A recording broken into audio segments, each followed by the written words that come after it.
Well, howdy, everyone. Howdy do indeed. Back to Great Ace Attorney.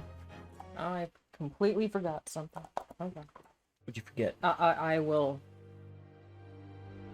tell y'all after the introduction. Cool. You know what I've forgotten? Voice I use for Hairlock Sholmes again. That's okay. 私は霧のまとわりつく拳銃の激鉄を起こして息を潜めて待った。永遠とも思える静寂。そしてその瞬間は突然訪れた。霧の中から見たこともない巨大な獣が私の目の前に躍り出たのだ。それは確かに犬だった。しかし明らかに尋常ではなかった。目はこうこうと燃え上がり、猛牛ほどもある体躯に獰猛な青白い炎をまとっている。血を這うような息遣いとうなり声、私はあまりの恐怖に震え上がった。見たまえワトソン、ホームズは魔獣を見据えて言い放った。No, Wilson doesn't look well at all. I'd hate to inform you. It's Wilson. 伝説の魔剣なのだ。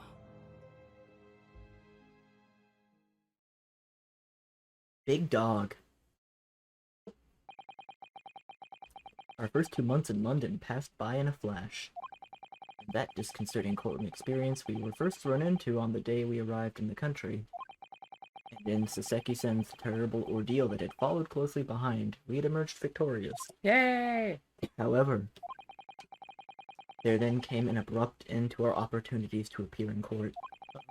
Crime stopped. Which was hardly surprising, of course, since I was nothing more than an amateur, an unknown student of law from a faraway land. The life in our little office was very quiet. That is...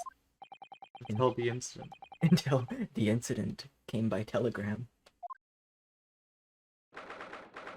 Alright, so the thing that I forgot was that one, I had to take out my earrings before I wear headphones for a long period of time. And two, Nick, because we stopped the stream for a moment, you might need to refresh your page on your computer if you care. Oh, yeah, why not? Take, like, not even 10 seconds. But yeah, no, because I like to leave, like, one headphone off so I can hear y'all. Like, wearing earrings while doing that hurts so bad. Yeah, so I've got them, like, half on my ears right now. So, Yeah. so not only are they not getting, like, irritated, but I can also hear y'all. Could you set this on the table, please? Absolutely. I appreciate that. Thank you. I wonder how bad the door opening and closing is on the other end. And can we make it worse? Yeah. Yeah. That's Slam. the real question. Alright, knock, knock, knock. Who's there? Whoops could it be? Dusato. Oh, it's so cozy. That morning, I was woken by the unreserved knocking on the door by the telegram boy. The telegram boy? The telegram boy. But after he'd gone, Dusato-san's behavior became very obviously strange. Dusato-san? Yes! It's time to leave for court already? Let me see, what case is it today? I don't think I'm scheduled to defend anyone at the moment, am I? No, you're not. How silly of me. But I think Iris said she would make us breakfast this morning. So shall we go down to Mr. Sholmes' suite? Yes. Iris makes the most delicious breakfast food. She does, doesn't she? And once our bellies are full, we can leave for court in fighting fit form.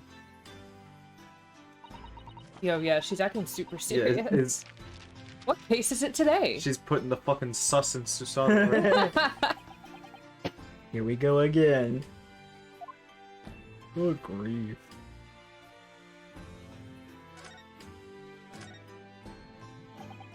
So, what was it about? The telegram that was delivered this morning, I mean. Oh, a telegram? I don't know what you're talking about.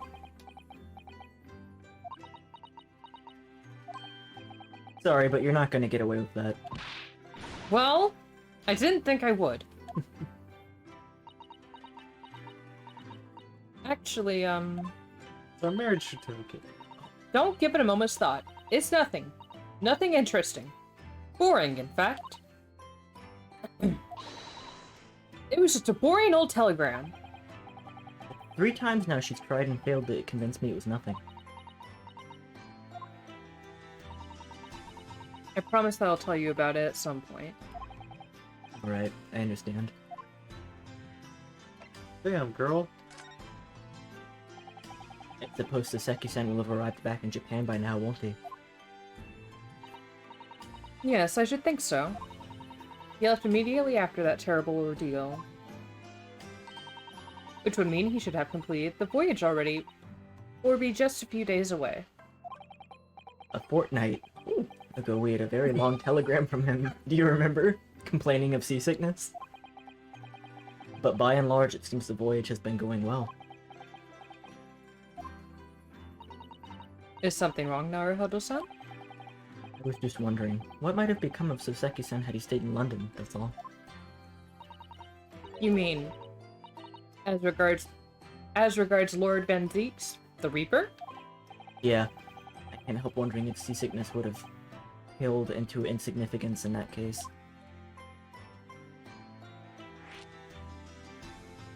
The Reaper. The Reaper. What is it they say? That no one who stands in the dock can be saved from the Reaper, right? Like the way that nightmare trial ended on the very day we arrived in London. Even 2 months on, the cause of that dreadful fire is still a mystery. Mystery. Yeah, but at least Saseki-san is safely out of the country now. Presumably that means... That the curse of the Reaper can only take effect within the confines of the city of London, perhaps? Even if that's the case, it's little comfort. I have a terrible sense of foreboding. If the legend of the Reaper is to be believed, it would mean he wields the sword of justice himself. Come to think of it, I wonder what he's been up to these past 2 months. Surely not wielding that sword against more acquitted defendants. No, I don't think so. Apparently, Lord Benedict hasn't appeared in court once since our last encounter. He is waiting. Oh?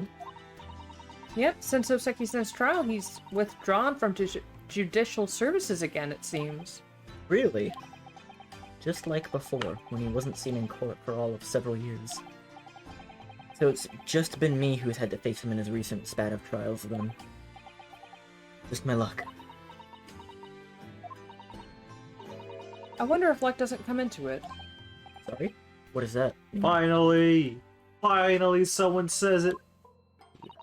Oh, nothing. We're not ready for that, that romance path yet. Sorry, you haven't unlocked. You need to unlock my S support for that. You didn't give him the flowers in chapter 3. Hey, check this out. Oh.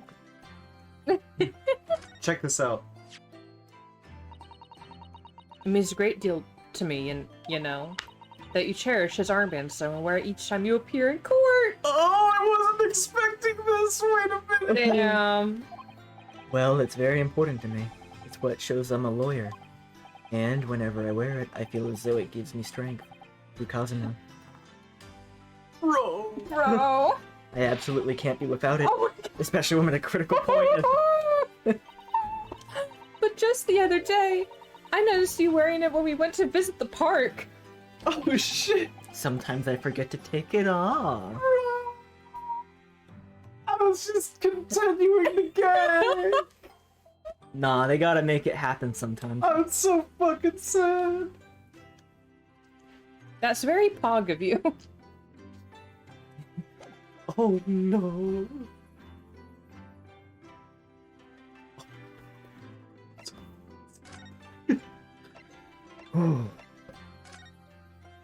Now I hit it. Alright, what are we having for breakfast? Murder. Jones is sweet. Morning, Bruno. Morning, Susie. Good morning, Iris. I hate this. I... Hate this. Why? What? They're just setting the mood. Is this your theme? Yeah, Iris is a theme. Oh my god. Iris? What is it, Bruno? What is that terrible noise? It sounds like a cat being strangled. Ah, yeah. You noticed that, did you? Oh, Oh. no. Hurley isn't in his best form this morning, it seems. You're in on whatever this shit is. What is happening? God, what's your voice? Hello. Hello, Mr. Sholmes. Good morning. A good morning to die, perhaps. Something happened, Mr. Sholmes? God damn, he's hot. Yeah. You look miserable, and the way you were playing the violin. My analytical mind is dead. Music is dead. The world is dead. Damn this blanched existence! That's all it is, my dear fellow. Nothing of consequence. I'm afraid I don't understand. Well, Iris, isn't it time we ate? Some dry toast and insipid coffee for me? If it's not too much trouble.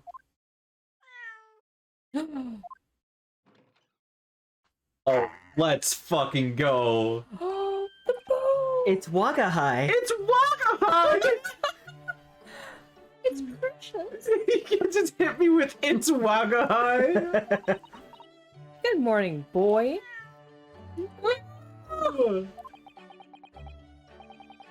That must be some sort of tiny door for cats to use. How did it get there?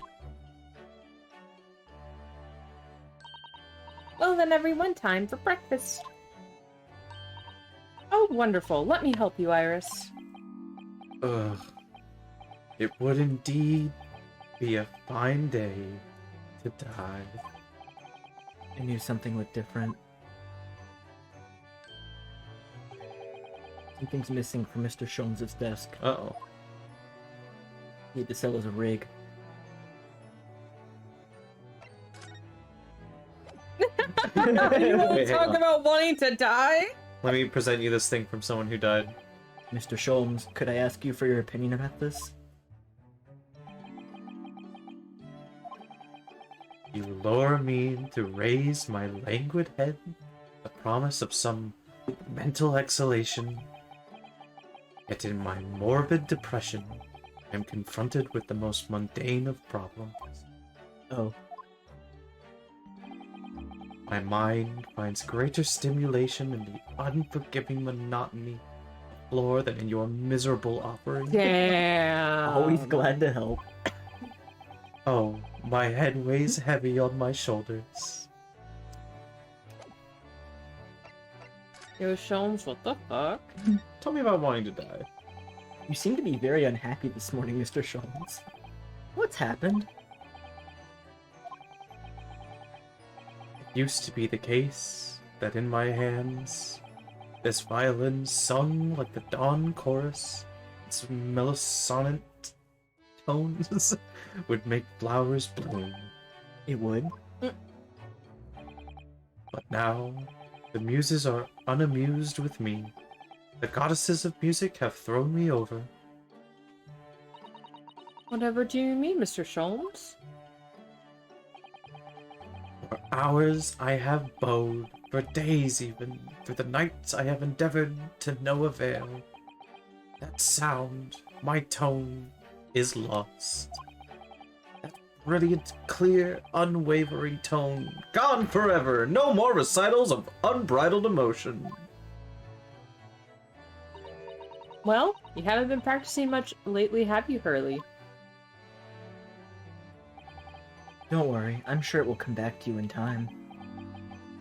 Heed my words, Mr. Naruhodo. The goddesses of the arts are fickle. One day they bestow genius on a man, the next they unmercifully withdraw it. Dear. Why is this happening to me? They take the turn I have for the violin from me. What is left, for pity's sake? What is left? Deduction, perhaps? Isn't that what you're known for?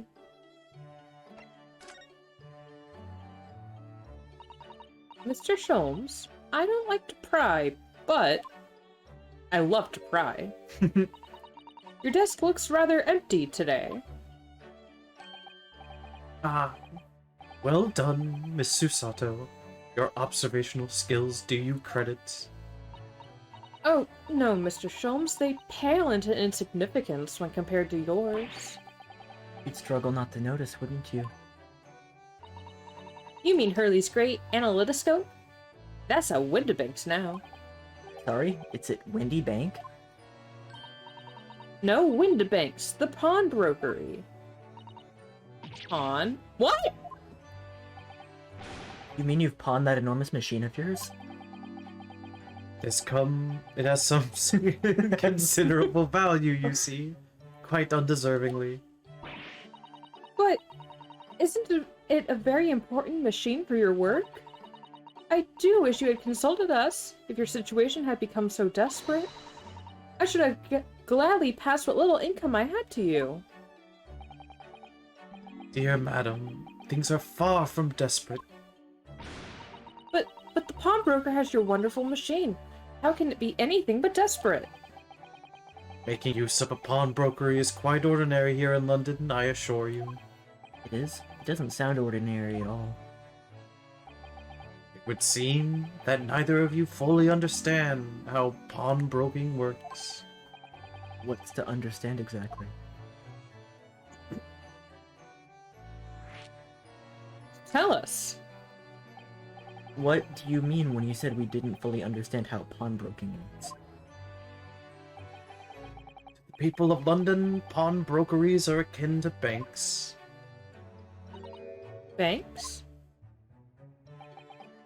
Mondays, merchants relinquish their finest jackets and trappings to their pawnbroker of choice.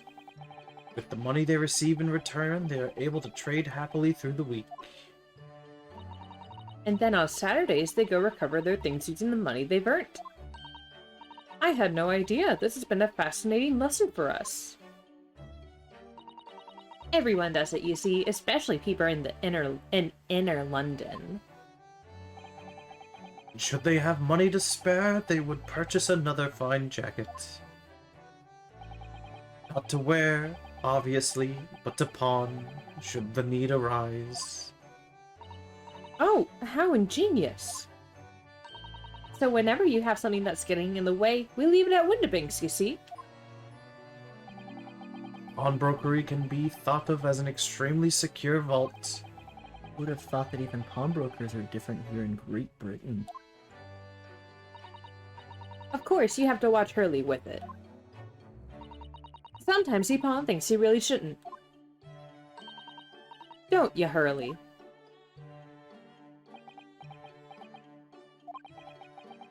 Doesn't matter. The world is dead to me now.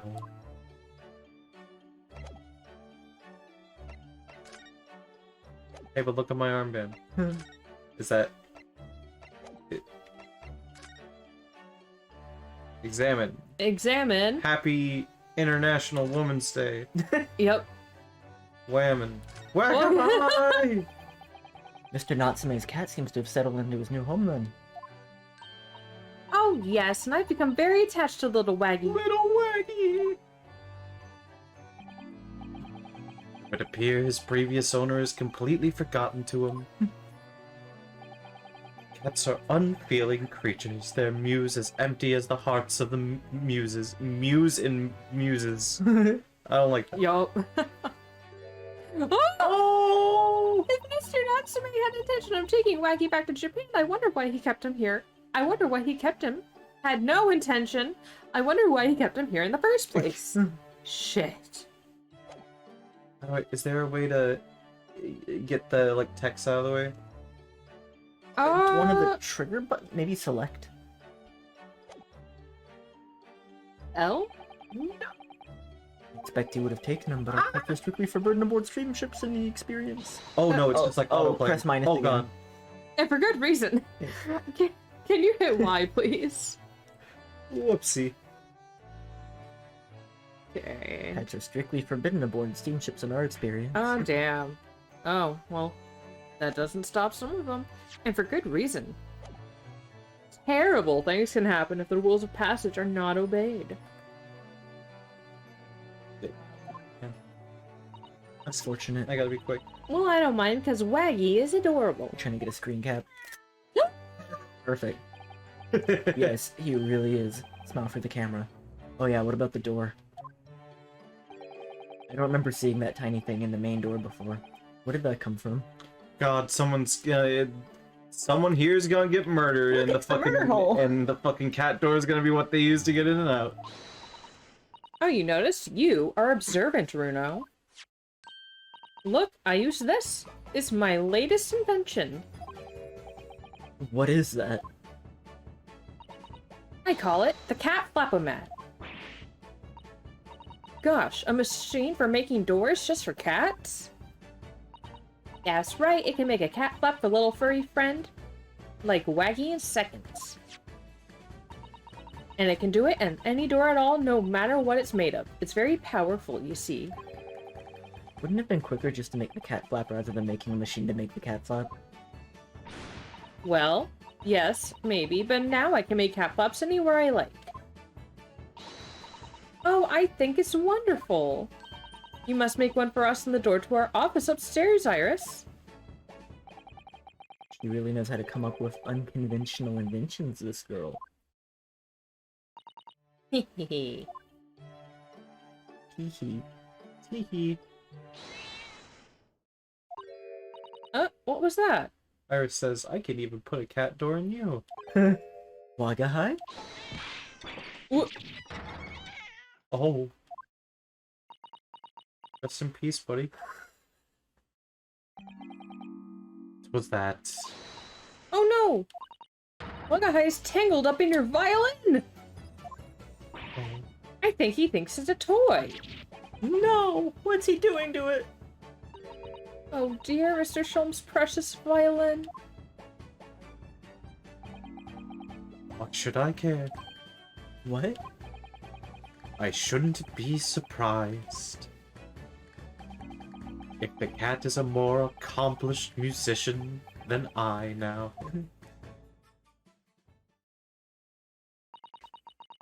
Mr. Sholmes really is in poor spirits, isn't he? Well, anyway, I'll put it back where it lives, shall I, Hurley? Out of the cat's reach if possible. Maybe we should assess the damage.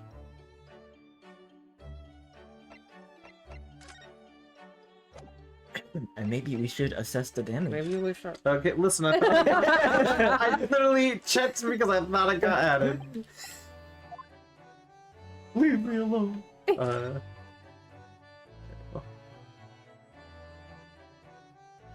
No, I think I'm very this. Ah, yes, the letters V and R inscribed on the wall in bullet holes. What? Virtual reality. Isn't the initials of the queen or something? It's so delightful to see it in the flesh, having read about it in the stories. It was so inspiring. I've fired 100 arrows into my own wall at home to make the characters for Sue of Susato, you know. Super? Perhaps there are some things the great detective does that you don't need to copy? Impossible. There's like a million like references to the actual Sherlock Holmes things in here, and it's one of them. So this is the violin, is it? It's a Stradivarius, one of the finest violins in the world, made by the renowned Italian luthier Antonio Stradivari. Can you use normal fucking words, please? Oh, I see. Doesn't really look like anything special to me. Happened upon it, covered in dust, languishing in a pawn shop down a nondescript back alley. The broker had no idea of its value, so I was able to purchase it for a mere 55 shillings. How honorable of you. Till today, it has been my faithful companion in every great Paganini-inspired performance I have made. I ask you, is there reason to live in a world devoid of music? To tolerate this blanched existence? No! There is none! Is it raining? I think so. I'm gonna close the window real quick. Oh, you know what? That's probably a smart idea. Smart.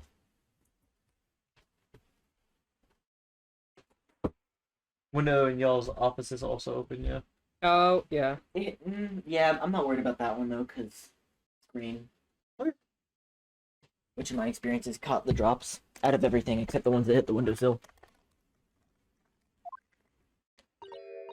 Mr. Sholmes. What, dear madam, what? My thoughts are preoccupied with fancies of release from this dull routine. Well, it's about the violin. It looks very different to normal, don't you think? Hmm? What do you mean, Miss Susato? Oh, Susie's right. Yes. The tone of the wood is completely different. Oh shit, your violin got stolen, yo. And that's not all. I'm sure there was no crack here before. Wait, it's not even the right size, is it? What's this?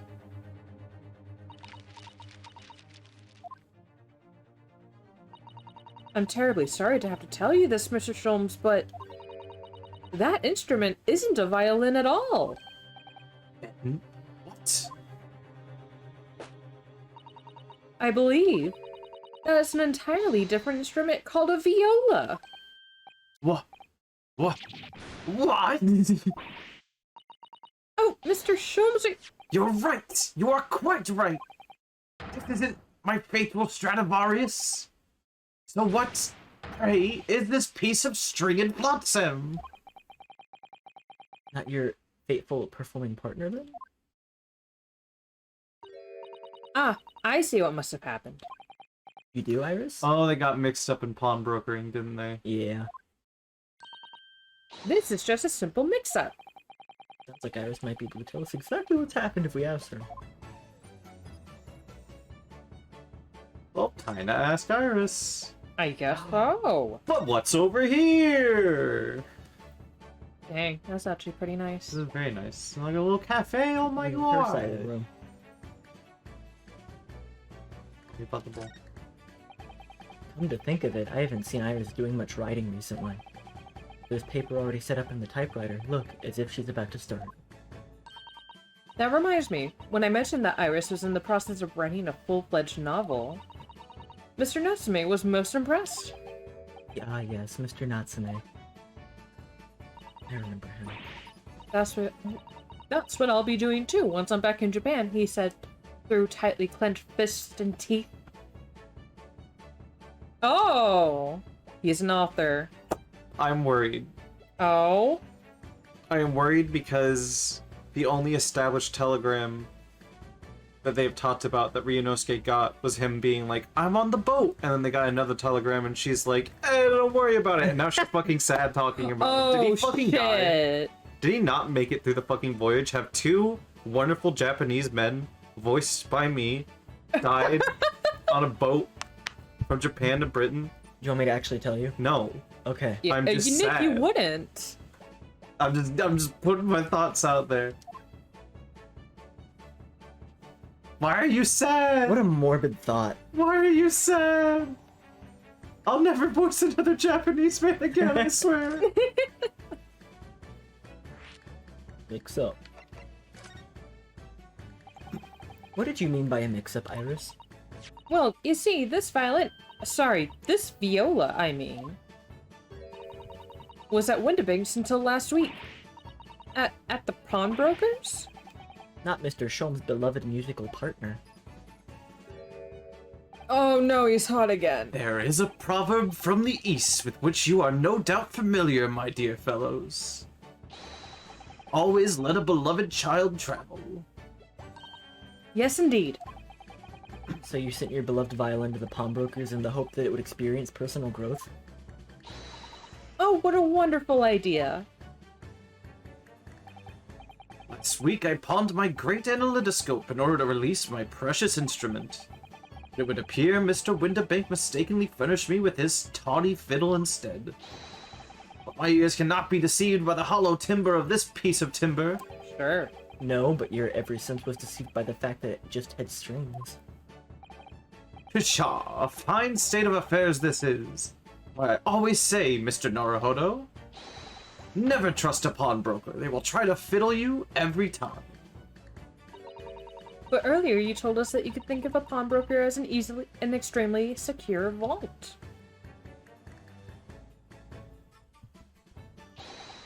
Come, Mr. Naruhodo, dilly-dallying will get you nowhere. Sorry? Crunching your toast with that vacant aspect? Pressing your coffee so obtusely? Are you not a little embarrassed by your own conduct, considering the urgency with which we are faced? We must visit Mr. Winterbank's brokery at once. That's right, isn't it, Mr. Sholmes? Precisely, Mr. Sato, without a moment's delay. Yay! But I haven't finished my bacon and eggs. My dear fellow, surely you do not still intend to crunch your bacon with an increasingly vacant aspect? To press your egg ever more obtusely? Alright, say no more. Let's go then. Don't worry, Bruno. I'd be happy to heat it up for you again later. Oh, thank you, Iris. As it happens, I am rather curious to see what a British pawnbroker's looks like.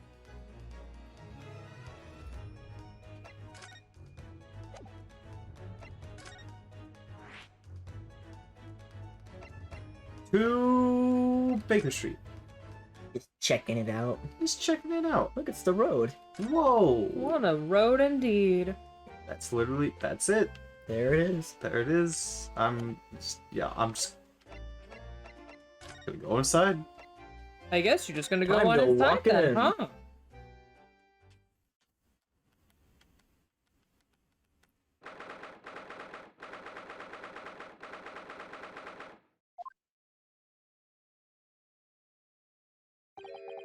So this is a British pawnbrokery. Oh my, there are all sorts of tools and contraptions in here that I've never laid eyes on before. Ah, Susato-san, and that spark of wonder in your eyes. You can't wait to scour the shelves, can you? I get the impression you enjoy places like this. Oh yes. I don't know why, but seeing such a lot of things I don't understand is a real thrill for me. My dear fellows, let us not forget why we are here. Oh, Mr. Sholmes. We are calling on matters of business, not pleasure. Boom! Pa-pow! And clearly, Mr. Sholmes means business too, judging from the spark of fury in his eyes. Oh, Mr. Sholmes, sir. Welcome back. You hear that brazen welcome? Well, yes, we are potential customers after all. We are disgruntled customers, Mr. Naruhodo, and it's time to inform Mr. Winterbank of our ire. Come, the fight is afoot!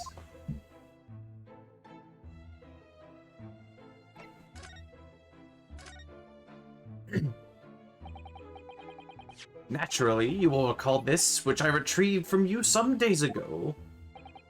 Yes? This second-rate fiddle is not my faithful instrument, Mr. Winterbank. The color of the wood is different. It has holes in it. It's not even the same size. A wonderful summary of our observations, Mr. Sholmes. I'm so very sorry, sir. How utterly unforgivable of me, an inexcusable mistake for a pawnbroker. There is only one way to make amends.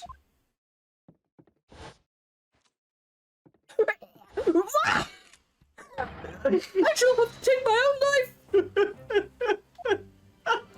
That was such a dynamic animation of this guy grabbing a gun to shoot himself.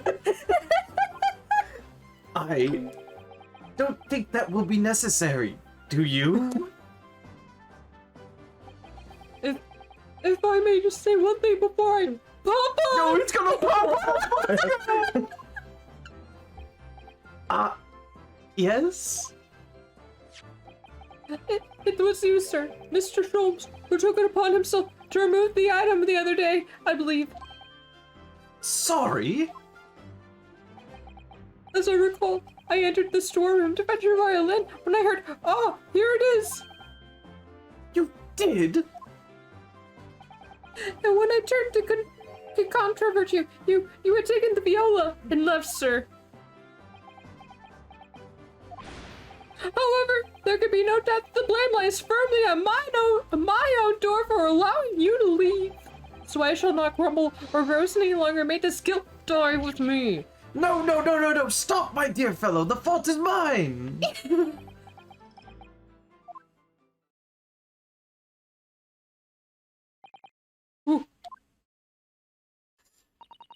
It would appear that the fight is over. I do humbly apologize, Mr. Windibank. Evidently my questionable disposition precipitated this tragedy. Well, you wouldn't be Mr. Herlock Sholmes without that questionable disposition, now would you? I do believe you may be right, sir. Ah, ha, ha, ha, ha. It's either laugh or cry, I suppose. You are, it must be said, one of my more challenging customers. I needn't remind you of the peculiar collection of items you've brought through my door in the past. Oh? Peculiar items? In the extreme, ma'am. For example, the unpublished manuscript of an eponymous work. The novels of Herlock Sholmes or some such. Oh my, a new full-fledged novel? And unpublished? A story I have yet to read, you mean? Wait! Before you die, you must tell me more. Oh, I love this man. I must know more. Tell me everything. Wow, Sasato-san is really fired up now. Is there really an unpublished story under this very roof? Well, one day the gentleman here brought in an old metal chest, you see. I should like to entrust this to your care for a while, Mr. Windibank. For a chest like that, 1 shilling, sir. Not a farthing more. It houses something of great value indeed. The latest manuscripts, recounting the adventures of one Mr. Herlock Sholmes. I beg your pardon, a manuscript? You wish to deposit a manuscript? I fucking love this man. Please don't die. Indeed I do, for I am confident it will be quite safe here. And that was that. As such, Mr. Sholmes' latest tale of otherworldly mystery lies dormant in my storeroom. Mr. Sholmes, is that really true? Do I sense that someone doesn't want to talk about this? Continue to pay your fee, do I not? Then kindly continue to store my belongings securely. Of course, sir, of course. Your secret's not with me, I assure you, on my life! On God, respectfully. This is all very strange. Sweater. I wonder, could I ask you something? Ah, a gentleman from the East, I see. Yes, that sable suit, I suppose I could offer you 6 pence for it. Without wishing to offend, the tone is somewhat dull. Sorry? Aha! But for your splendid attire, madam, 5 guineas, no less. The colors are exquisite, the design exotic. Eastern artistry is at its finest, may I say. Oh my, 5 guineas, you say? How interesting. Why do I feel as though I've suffered some sort of defeat? Actually, I was hoping to ask you about your business. I've heard it said that the pawnbrokeries are used rather like banks here in London. Yes, sir, indeed. Many of my customers utilize the establishment as you describe. I appraise their items and offer them a proportionate loan on 2 months of secure stowage. And if in that time they repay the original sum to me plus the agreed interest, their items are happily returned. But what happens if they don't pay you the money? Then the items are offered for sale in my shop, as you can see on the shelves behind me. So you never sell items before the 2 months have passed, then? That's right, man, that's right. Which means some considerable responsibility rests on my shoulders. Should a customer's precious belongings be lost, the only recompense is for me to end it all. Very idea of Mr. Winterbank is an absurdity. One should never talk of one's demise so casually.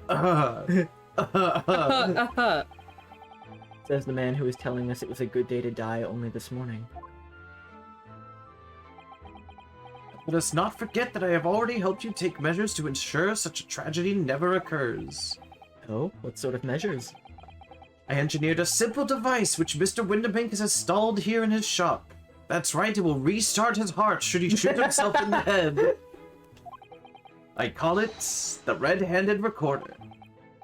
Is that not so, Mr. Winterbank? Huh.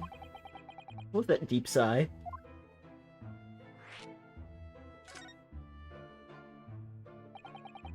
What on earth is a red-handed recorder? Just a fucking camera. Use your eyes, my dear fellow. There are 2 just below the ceiling. I can see what appears to be a camera attached to some sort of timing device. Very astute. It is indeed a camera, furnished with some 100 pieces of celluloid film. Film. And every 30 minutes precisely, the camera automatically records the appearance of the shop. Oh, is that so? Here, I have an example I can show you. Don't add to evidence. Ah yes, a print for the camera set to record the activity at the shop counter. I developed a special type of film so sensitive it produces a crystal clear image even in darkness. Really? That's extraordinary. Yes, you can clearly see the counter and the door behind it. Look!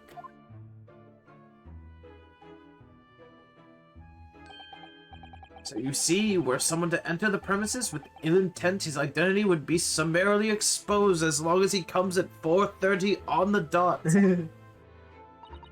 But did you not say that the photographic prints were taken at 30-minute intervals? Indeed, as you say, my dear madam. Then what if the incident were to occur in between times? One could only say that would be a cruel twist of fate. I must confess your devices have been giving me some cause for distress of late. I beg your pardon, Mr. Winterbank. Surely they are anything but distressing. Reassuring is the word. It's the cost of the film, sir. You most graciously place not 1, but 2 cameras in my shop after all. Which means I must pay for nigh on 100 utterly useless prints every single day. I'm afraid the cost of the film will break me before I'm very much older.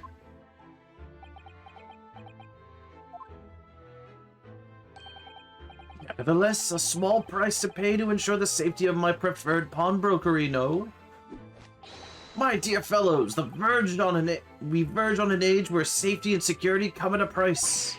Oh, heaven help us! Now then, Mr. Sholmes, allow me to return your precious violin. Ah, the very thing! Thank you, Mr. Winterbank. Perhaps this might mark the end of the peculiar items you tried to pop, huh? Because if anything were to happen to one of them, this would be the only answer. I really think you ought to stop waving that gun around. Someone could get hurt. Fear not. Sorry? I've only loaded a single bullet, so no one but myself could possibly be harmed. Jesus Christ. That's not really what I meant. Good day to you then, Mr. Winterbank. It's been a pleasure as always, Mr. Sholmes.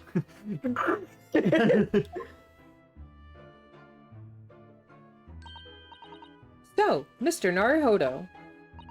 Now we can explore at last. This thing is so... Oops. All you gotta say? Yeah. Cool store. Cool store you got here. You got shovels, Neat stuff. books, clocks, tea kettles, plates. You got a horse. You got a man. You got bottles and a music box. Bottles in a music box. Got ooh, that's satisfying. You like them hanging pans? I do like them hanging pans. I want to own enough pans to hang. I want to hang pans too. Okay, but there's more. Egad! Dolls. I thought it was April 15th. I thought it was April 1st. I was like, is this case taking place on fucking April Fools? This button, and then this button. Time to explore. Well, what an exploration.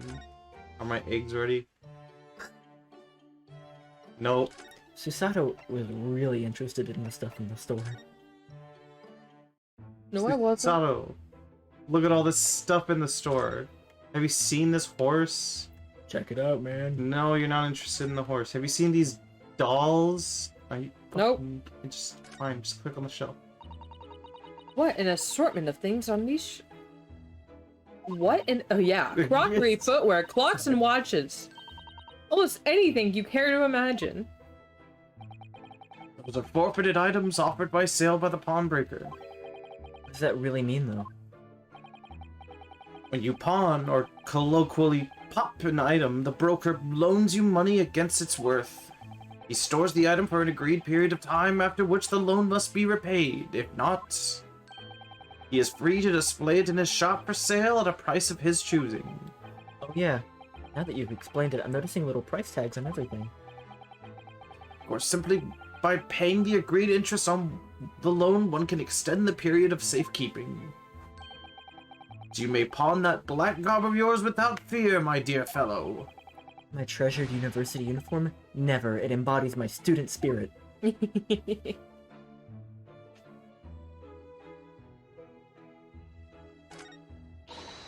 Look at this! What could this lovely, big, shiny box be?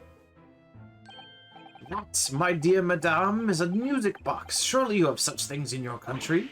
Oh my, yes, but I've certainly never seen one so large before. We listen a while.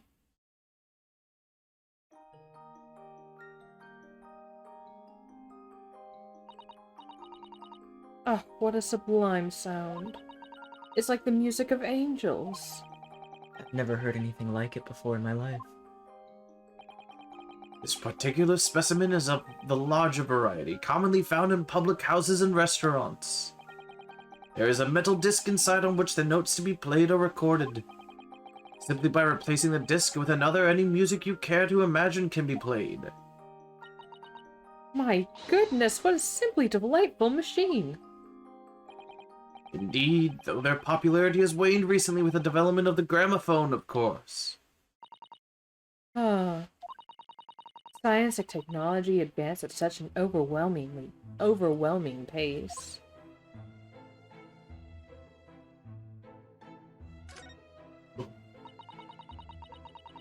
Now what do you suppose this rather enormous machine does? It seems to have two little windows for looking through. Allow me to enlighten you, my dear fellows. What you are looking at is a stereoscope.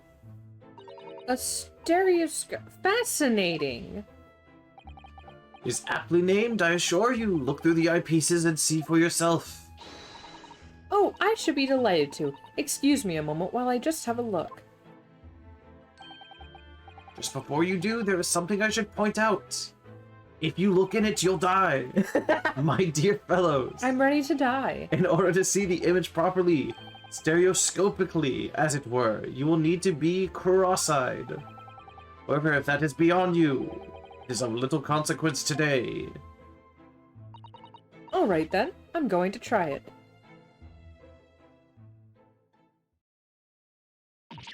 Ah! Mr. Naruhodo, you must see at once! Oh, alright then. So I need to be cross-eyed like I'm trying to look at my own nose?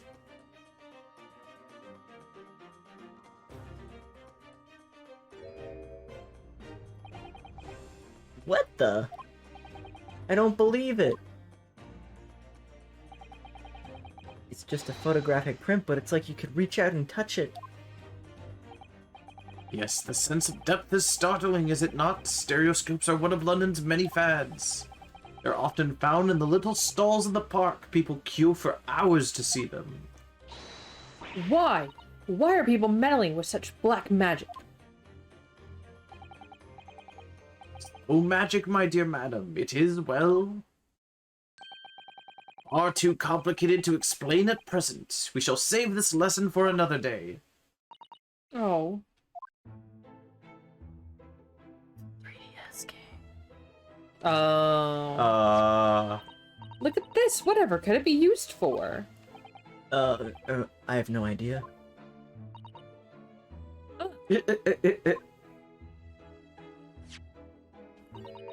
There's a small catch just here. Look. We're gonna open it, aren't we? Oh my, that's amazing. It has some sort of spring-loaded mechanism. Which we'll never manage to put back the way it was before.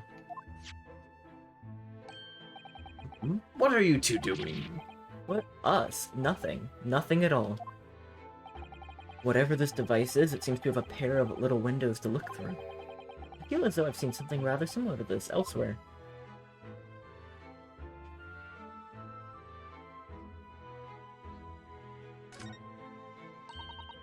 Three globes of gold. Is that some sort of charm? Dear me, have you not seen that sign before? No, never. You fucking idiots. 3 golden balls are, in Great Britain at least, a universal sign of a pawnbrokery. There are more than 700 such establishments in the capital, all showing the same sign. I see. Ah, I had not imagined your ignorance was so profound. Well, what is the significance of the 3 golden balls then? Does it have some special meaning? It's entirely unimportant here, dear madame. Irrelevant, even. You mean you don't know?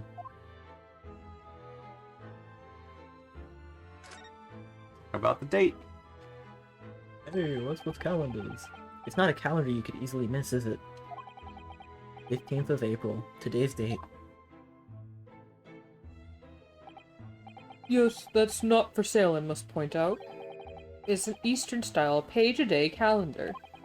Every night at midnight, I tear off the front page to reveal the following day's date. The perfect calendar for a tearaway fellow such as yourself, Mr. Winterbank. And who was it who walked out here with the wrong violin before? Well, when the agreed storage period had passed without repayment, articles are forfeited, you see? They're setting up such a crazy case in They this really fucking- are. There's gonna be some shit with security cameras, and they're gonna be like, as you can see on this photo, and you're gonna go, objection! Wrong date, officer! Yup. The crazy room of contraptions. So I have to keep a close eye on the date. It's something of a pawnbroker's obsession, you might say. Obsession, you might say? Oh yes, I can see you're very dedicated to your job. What? Only tuppence for it? That ain't fair, and you know it! The article is barely with a penny, miss. I cannot offer more. Sounds like there's an argument brewing over by the counter. Come on, that can't be right! Have you even had a proper butcher's at it? I've seen all you need to see, young girl. Wait, don't we... I'm sure I recognize her. Oh, yes, it's the young lady from McGilded's trial 2 months ago. Hey, Oscar. Hey, Oscar. Howdy, Oscar. Oh, you remember his voice? Gina Lestrade, my lord. He's a chancer, earns her crust amongst large there's such a earns her crust. Earns her crust among large crowds, relieving people of their purses. What's commonly called a pickpocket. It's an old way of saying getting the bread.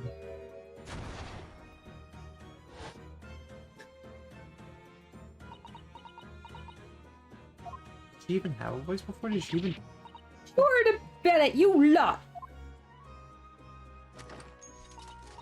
Hello, Miss Lestrade. I hope you've been well. She just keeps that fucking thing on her.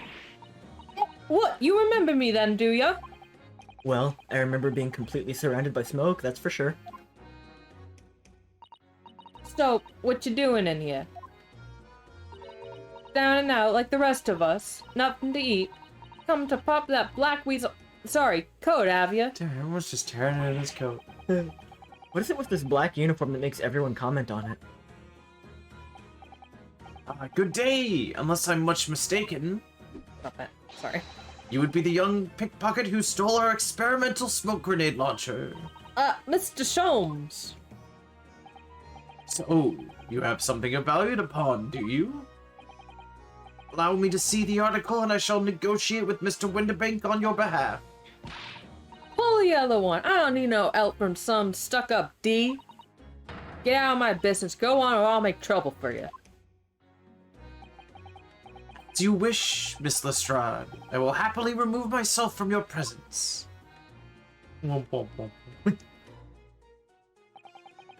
He's really done it. He's gone. Thank fucking God. But as I said, there really is no room for negotiation here. What's that thingy in his hands? Some kind of metal disc? Oh, Nick, you know what that is. I know what that. And you, go on. Leave me alone. Oh, Miss Lestrade, just pretend we aren't here. We shouldn't be offended in the slightest.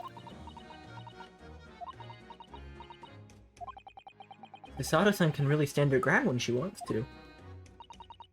Whatever.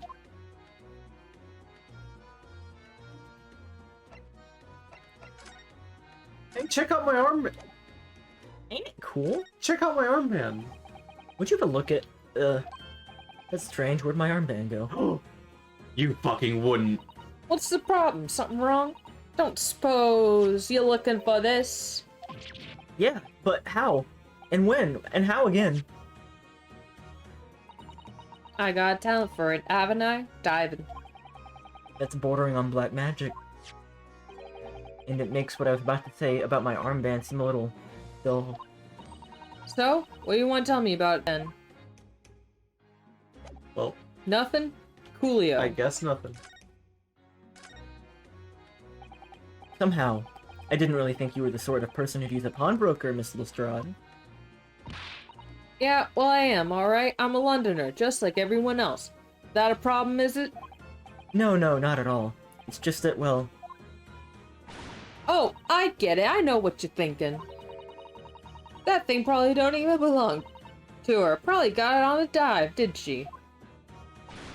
Yeah, I can see it written all over your Chevy Chase. well, I might have been thinking something along those lines. You're not going to deny it, Mr. Naruhodo. Alright then, I'm just gonna come out and ask you straight. Do you pawn things that you steal from other people? Well, I don't know how to best answer that, really. Suppose sometimes. You're not going to deny it either, Miss Lestrade. But not this time, alright? I swear. That thing belongs to me. That disc that Mr. Winterbank is holding. Perhaps we should see what he has to say about all this.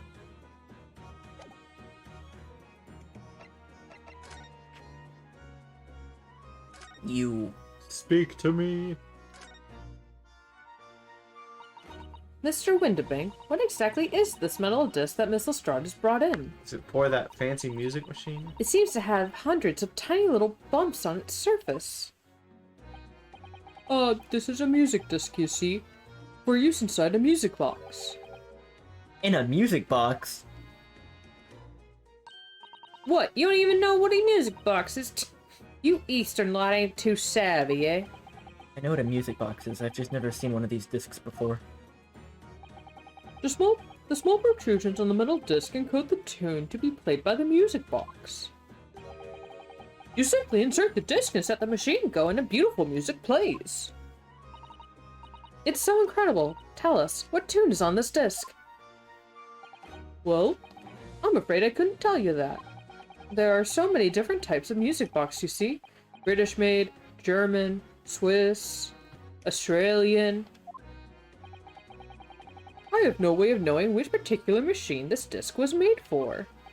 I see. And that's it in a nutshell. I wouldn't have any customers for an item like this, even if the young lady forfeited it. Really, I'm already offering more than I should at a penny. That's a packet of lies. He told me he did. He said it was, well... He? Oh. Who? He who? He who peanut. Never you mind, this just ain't right, you all. That disc worth's good money, I know it is. Well then, you'll have to try your luck at other pawnbrokers, won't you? Ugh. Let's try. He's been in before, of course, this little tatterdemalion. I see. Brought some dubious articles or other with her every single time, I might add. Dubious? What you trying to say? I'm an honest customer, me. So, is there something dubious about the disc she brought in today? Well, if only it were that simple. Sorry, what do you mean? What she actually brought in was a storage ticket. Ah, a storage ticket. So... Miss Lestrade has actually come to redeem an article from you today, is that right? Yeah, that's right. A girl like me has a lot of stuff what needs storing. Alright, yeah. That's definitely dubious. The article in question would have been forfeited at midnight tonight. But as she gave me the ticket for it, she repaid both the loan and the interest. I was obliged to return the article to her. But what was the article? Do tell us, Mr. Windibank. Little old scamp is wearing it, ma'am. It's the overcoat that she's redeemed. Oh. What? What's wrong with that? It fits, doesn't it? I mean, it's mine, so of course it does. So, what about the disc then? How does that come into all this? Oh, the disc is something else. A new article to pawn if the girl and I can agree a price. Wait, hold on. Oscar, which characters do you want to Undertaker chokehold? The green hat. Green hat gal. That's Gina Lestrade. I'm confused. I thought you said that Miss Lestrade brought in a storage ticket today. It's really quite simple. Yes, the child brought me a storage ticket and the money owed on it, as you say. For this heavy, black coat which you returned to her care, as I'd understood it. Oh, shoot. Oh, I can't believe Ryunosuke would make fun of his voice like that. That's right, yes, and rather unsurprisingly, as soon as the little ragamuffin put the thing on, she went rifling through the pockets.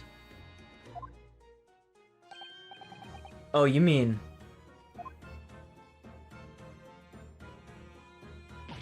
What? Don't you know it's rude to stare at a lady? Ah, I see. So it came from the pocket of the overcoat, did it? If you mean this disc, then yes, exactly, ma'am. And she immediately tried to pawn it. Quite a high price as well. This is all rather sussy, I think. Obligatory word. Give it up, I'm just trying to pawn something like anyone else would. Miss Lestrade, may I ask who deposited the overcoat here in the first place? Well, me. It doesn't really appear to be your size. Me old man. It's me old man's, ain't it? Is it Miss Lestrade? Yeah, this is definitely all rather suspicious. Out of my way, please! Oh. This is a JoJo character. Who's this picture postcard English gentleman?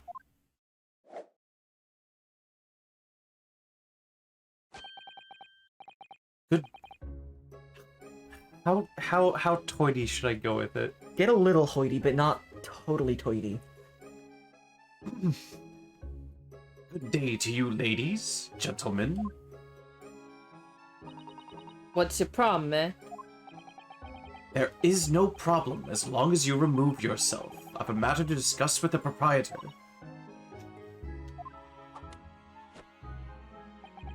And if you intend to make a problem of it, I shall see you outside, little girl, for the hiding you deserve. Look, ain't it obvious? I ain't done talking with him yet. If you think such a gent should know how to wait in line. Well, you are an impudent little brat, aren't you? As well as a pickpocket. Eh? Who are you? How do you know who I am? Oh, my wamu. Mo. The question is, how do you not know who I am? You haven't the courtesy even to remember the faces of your victims, it seems. What? You mean from you? Broker, Oh, yes, sir. shoot yourself now! Okay. The Queen and Country. I believe this filthy pocket thief has just redeemed an article from you, no? Yes, The article in question belongs to me. I demand for it to be returned at once. Oh, my. Now, that's a lie. What you trying to pull? Give me back my overcoat, you wastrel. Needless to say...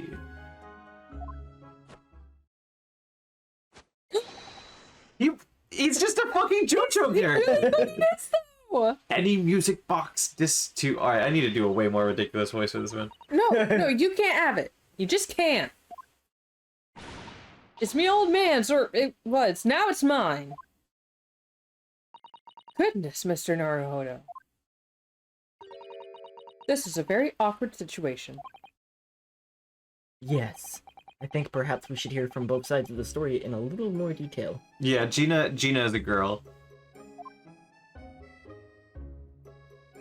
She's just rough and tumble. Miss Lestrade is what the gentleman is saying. What do you think? It's all lies, ain't it? Obviously. I swear on my life, I ain't never laid eyes on that dandy before. Let's hear it now, you little ragamuffin. You stole it, didn't you? That ticket you brought in here just now. No, I swear it. I swear to God. It was barely in it. No, okay. Hold on to that one, though. Keep that in your pocket. Oh, God. Are you gonna make me break that one out? I think you'll know the time. Oh, God. I cannot, like... I'm making the joke that this is literally a JoJo character, but, like, this is actually... Araki would draw this. Oh, yeah. Look at that checkerboard pattern. The checkerboard pattern, the eyes, the fucking, like... The cane, the ascot, the posing. I can't get over I just want to see his belt buckle. Oh, shit. Nicholas, you voice this man. You give him a proper one too.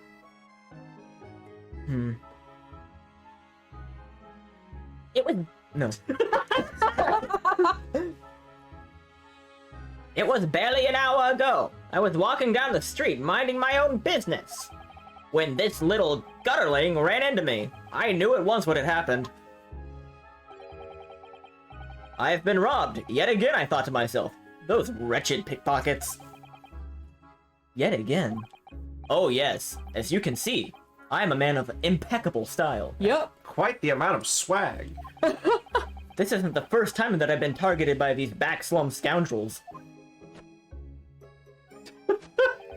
Now then, relinquish my overcoat. Killer Queen. Alright. Come along now, Miss Lestrade. Give the good gentleman his coat back.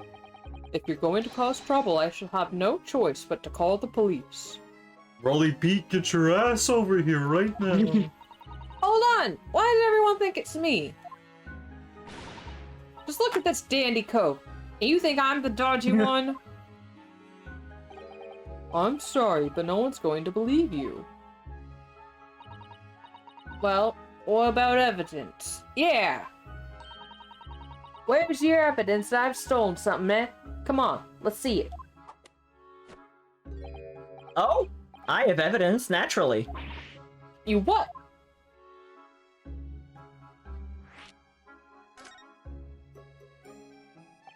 Evidence that the article is Miss Lestrade redeemed actually belongs to this gentleman. Of course, we need only to consult Mr. Windbaker's ledger to know the truth. We'll be able to look up the name of the person who deposited the article in the first place. Yes, brilliant. I'm very sorry, but I'm afraid that won't be possible. Oh. I never ask customers' name. That's a strict policy of mine. But why not? Well, now, as you can imagine, some of my customers have circumstances to consider. A great many of them prefer to maintain their anonymity. Yes, I see. But then how can you know if an article belongs to the person asking to redeem it? Oh, it's quite simple. Good sir, I did trouble you for the watchword associated with the article in question. Of course. It's... Professor. Yes, that's right. And all the evidence we need. This gentleman is the rightful owner of the article, without doubt. A watchword? Interesting.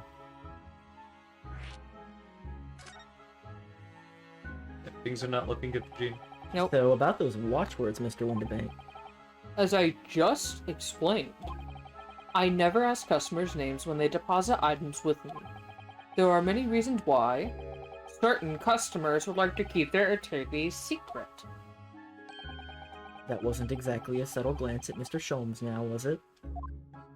Oh, he's in there now. Great detectives have no dark secrets. None at all. Yes, well, anyway, that's why I always ask for a watchword whenever I accept a new article. In many ways, it's like the secret combination of numbers used to unlock a vault. The date of deposit, description, and the watchword uniquely identify each item. And of course, then I give the storage ticket to the customer. When someone comes to redeem something, I ask for the ticket and the watchword. And if that someone tells you the correct watchword, you return the article? That's right, sir. Yes. Just as soon as the requisite fee is paid. And I have supplied you with the information you require already, but for the avoidance of doubt, the article in question is an overcoat, deposited 2 months ago on 15th of February, with a watchword of Professor. All perfectly correct information, sir. But ow! Really, this is beyond a joke now. There is no further room for doubt. It just means he peeped the ledger at some other point. Ugh.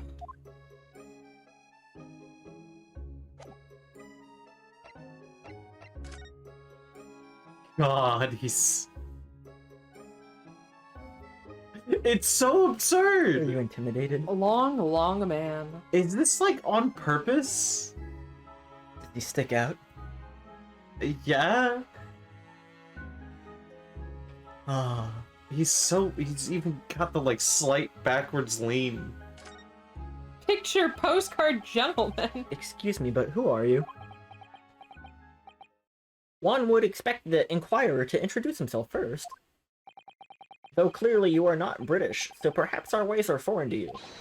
Oh, sorry, yes, we're from the Empire of Japan. We're studying here. Oh yes, Japan. I've heard talk of that place. Its inhabitants live on some fiery brown-colored soup dressed up with exotic spices. He's so hot. Oh yeah? Who is this man? I love these Keep poses. talking, maybe you'll find out. No. I think I'd rather him just stay JoJo Man forever before I figure out what heinous bullshit he's up to. You might be thinking of somewhere else. What was that theatrical gesticulation about? Perhaps, anyway, if you are a gentleman, sir. You offer your own name first, before inquiring after the name of another. Of course, yes, I'm Ryunosuke Naruhodo. I'm a lawyer. Well, a student of law, really. My name is Susato Mikatoba. I am Mr. Naruhodo's assistant. I see. My name is Benedict. Yes, Eggert Benedict.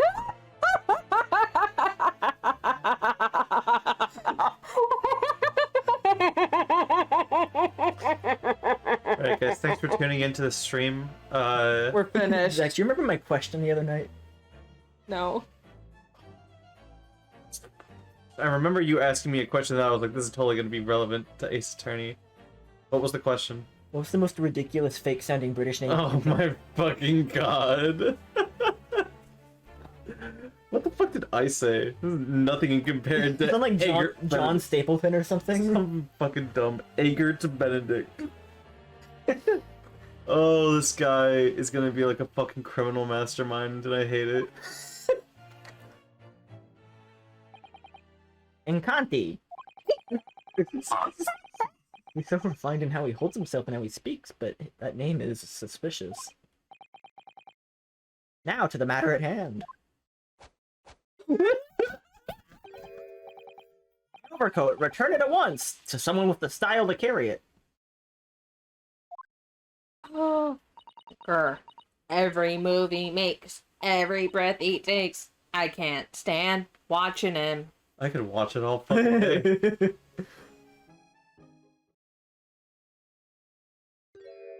No. No. So- Doesn't look right, does it? Let that be an end to the matter. And thank you for your custom, Mr. Eggert Benedict, sir.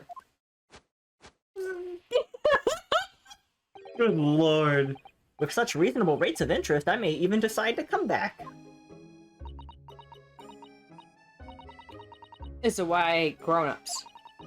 Just because I'm a diver, everyone thinks that makes me a liar. And the contents of the coat pockets, if you please, broker. But of course, sir. Here is the disc for you. Just this one? Pardon, sir? I was expecting another, or it is, I deposited another. Another disc. Oh, oh dear. Well, time to shoot myself. I regret to inform you, sir, that what was deposited with me was merely the overcoat. The disc happened to be in one of the pockets, but I was completely unaware of it until now. So, Gutterling, you're hiding more of what's rightfully mine, are you? Zazue, I ain't know nothing about it. Very well. Then I shall bid you farewell. Say goodbye to style. Wait a minute, that disc is mine. Oh. What do you think you're doing, you little trap? You've drawn blood, you filthy animal! Oh my, yes, there's blood on the disc. It's because of those sharp little bumps. The man must have scratched his finger on them. I found it first, alright? I mean, it belonged to me old man. So you're not having it. Oh, you take it. Me? If I hang on to it, they'll have it off me again, so you keep hold of it. Miss Lestrade, why is this disc so important to her? What? Like trying to sell it too. You there in the black livery? Hand that disc over to me at once, please. No, don't. He's lying. Grown-ups are all liars. What do I do now? How am I going to resolve this? Oh my god. Jakob just texted me. Just one single message, completely out of context. How far did you get? What does that mean? So I'll find out after the stream. Wow, Miss Lestrade is looking daggers at the mysterious gentleman. I need to do something to calm things down before she loses control and attacks him again. Quick, everyone, look at my armband! Look at those piercing eyes. He's clearly in no mood to talk. We have to do something quickly before this mysterious gentleman leaves to fetch the police or something. Is Mr. Sholmes around? He show is. He Sholmes is. Mr. Sholmes, what are you examining with such keen interest there? As you enjoy a bar of caramel, I see.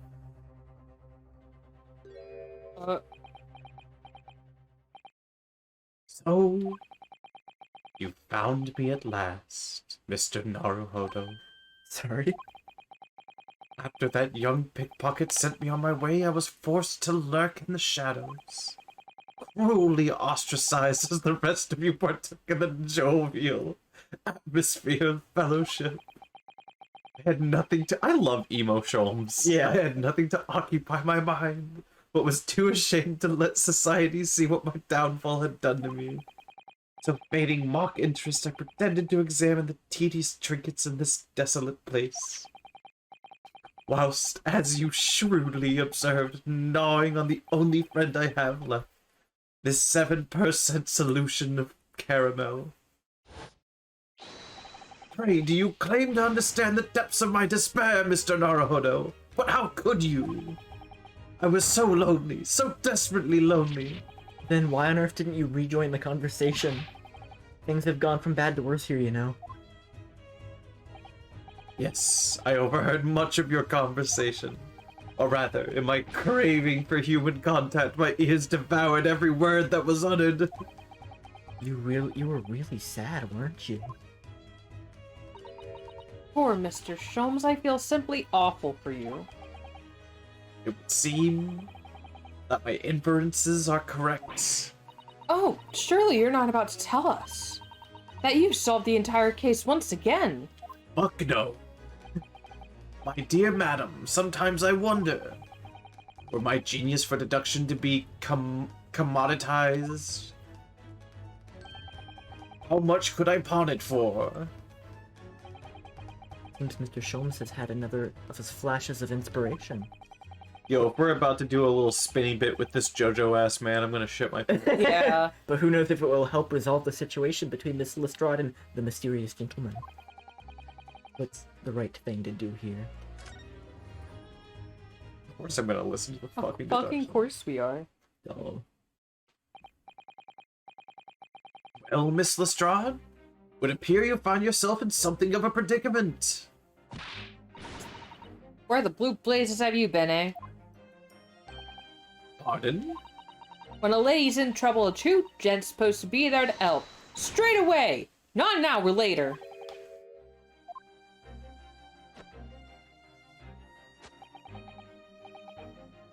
And pray, who are you?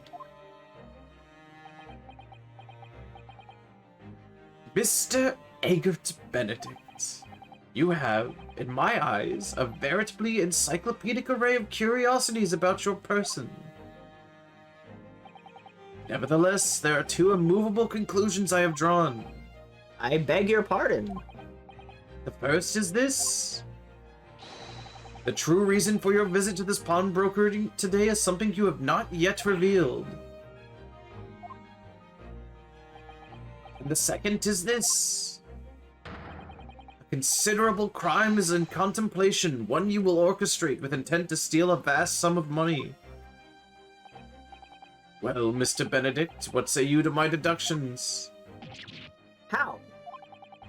He's turned white as a hard-boiled egg. No, he's poached. Mr. Benedict. It would seem that once again, Mr. Sholmes has made a flawless deduction. And just who do you think you are, sir?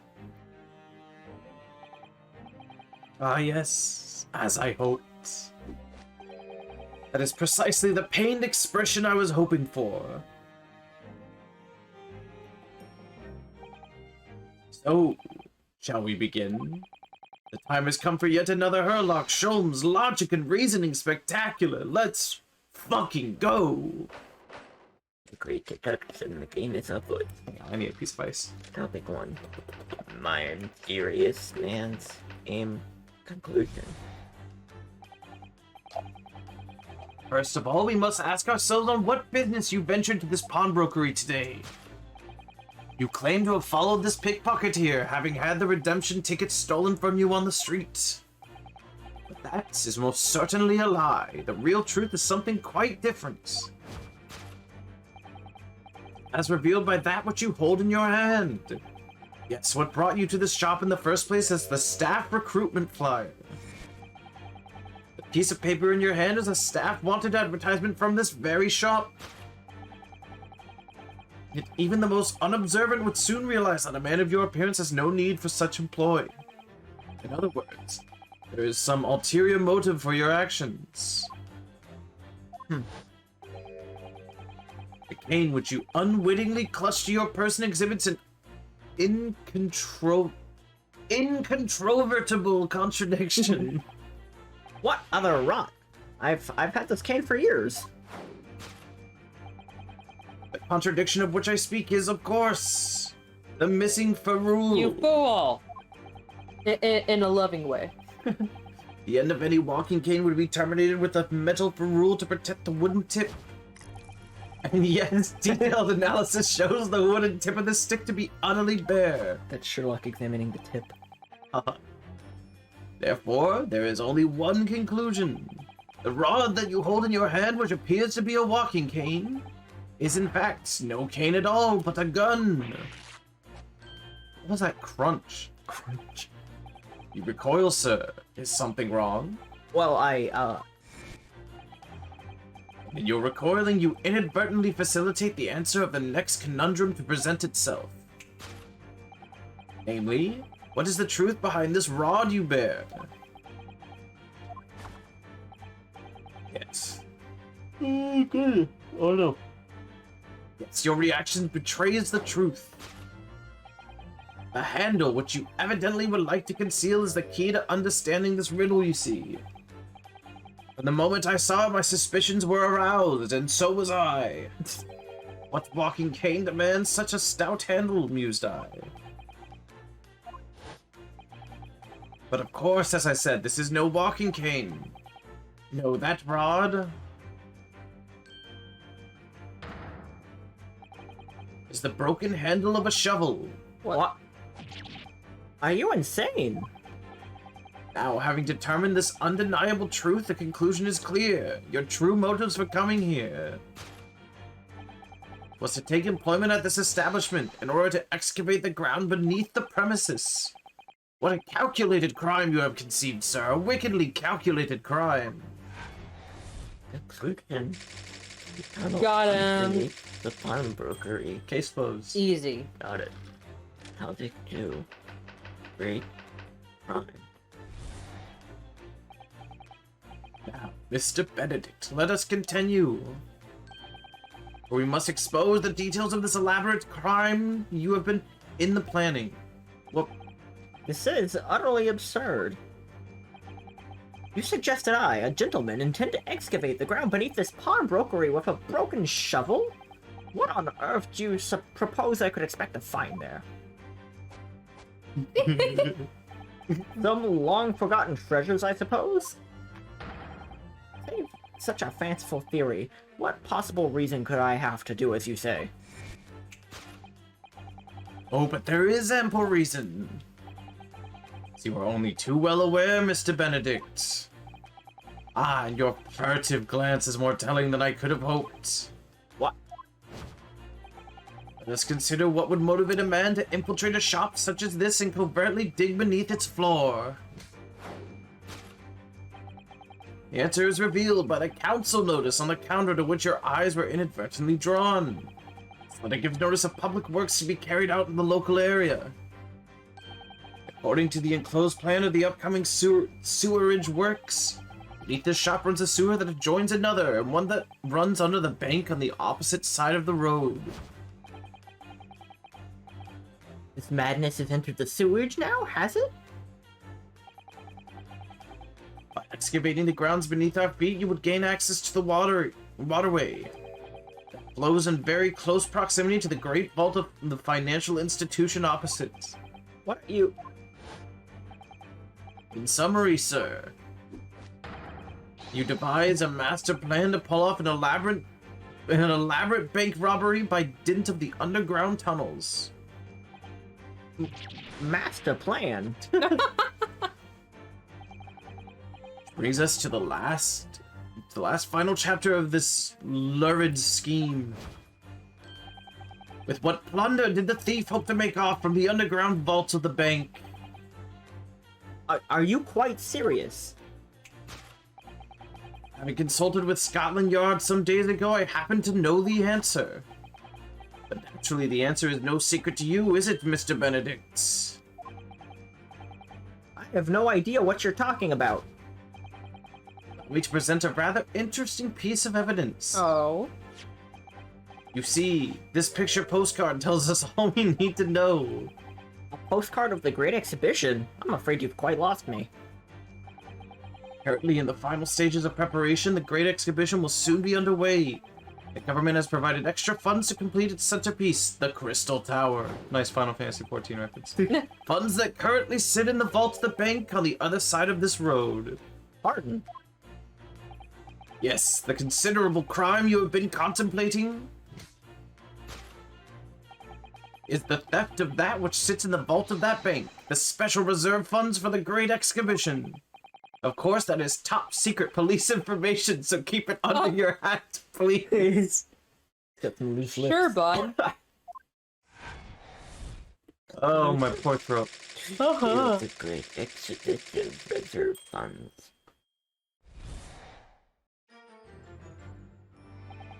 That concludes Airlock Sholm's great deduction of this pawnbroking puzzle.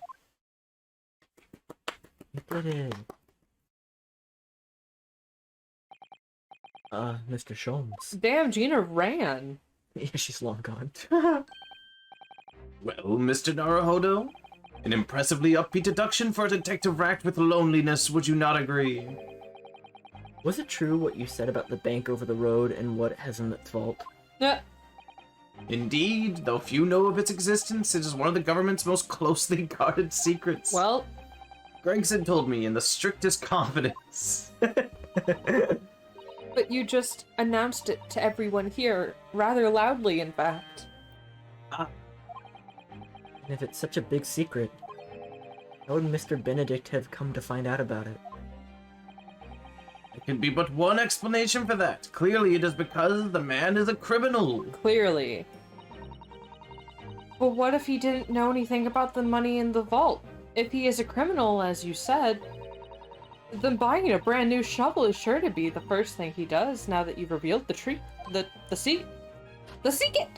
Oh, Or if he doesn't, maybe Mr. Windibank will. He already has plenty of shovels here after all. Oh, my life, I assure you, I'm not so unscrumptious. well, hopefully this has taught you a valuable lesson. Sensitive information must be handled with the utmost of care. One can never be sure that someone privy to secrets won't disclose them, and once the word is out, it's out. Perhaps I'll think twice before confiding in you next time, Mr. Sholmes. An excellent idea, Mr. Naruhodo. An excellent idea. Ah, ah, ah. Well then, Mr. Naruhodo, you know what to do, I'm sure. Yes, let's listen to that great deduction again. See if we can massage it into shape. Time to repeat all this tick. No, There, Very well then. Let us start once more from the beginning. from the top. Of Hairlock Sholmes' magnificent logic and reasoning spectacular. Logic and reasoning spectacular. Ice, please, dear God. Your poor fucking throat. It's okay, have your ice. I'll take Sholmes for this. Is your goat giving out? Well, we shouldn't have to, like, we don't actually, like, repeat this part Oh yeah, you're until right. he You're actually right. gets to the new shit. Yeah. Ta-da.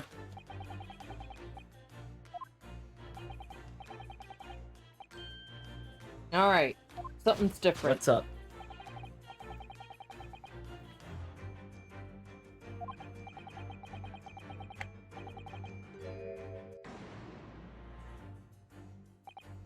So, Mr. Sholmes' reasoning. Mr. Benedict came here in order to apply for a job so he could dig through the floor. Makes sense to me? Yes, in an attempt to tunnel into the sewers to gain access to the money in the vault of the bank across the road. Oh no. You grease your glass. I greased my glasses. Well, damn, it's a good thing we have a microfiber cloth and the basket on the table, right? Yo. Huh? I got you. Thank you. But he wouldn't get very far with the broken shovel, would he? No, I think it's fair to say his motives lie elsewhere. The question is, where? What didn't bring Mr. Benedict here at this particular point in time? Oh.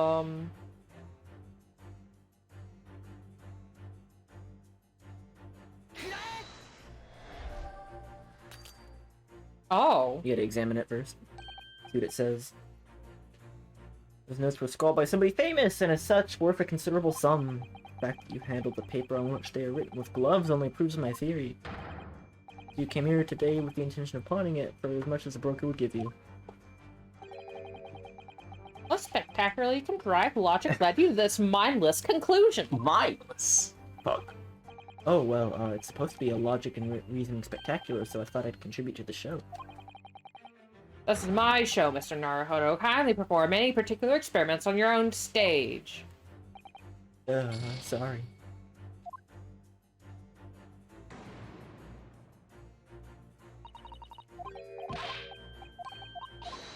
Look closely. Examine it. It's got a picture of her. Oh. Look at all the scribbled notes on the back of the flyer here. I don't believe it. What is it? Listen to what it says. Listen to what it says. Name, Gina Lestrade. Height, 5'2". Green cap, scruffy waistcoat, grubby white shirt, blue satchel, ragged. It's a detailed description of Miss Lestrade. Goodness. There's even a sketch of her, hat and all. Although if he showed it to her, she'd fire that smoke launcher right in his face for sure. And look, the details of the shop have been written down here too. Windbake's Pawnbrokery, Baker Street, redemption deadline 15 April. Which is today's date. Why would Mr. Benedict have all that information scrawled on the back of that piece of paper?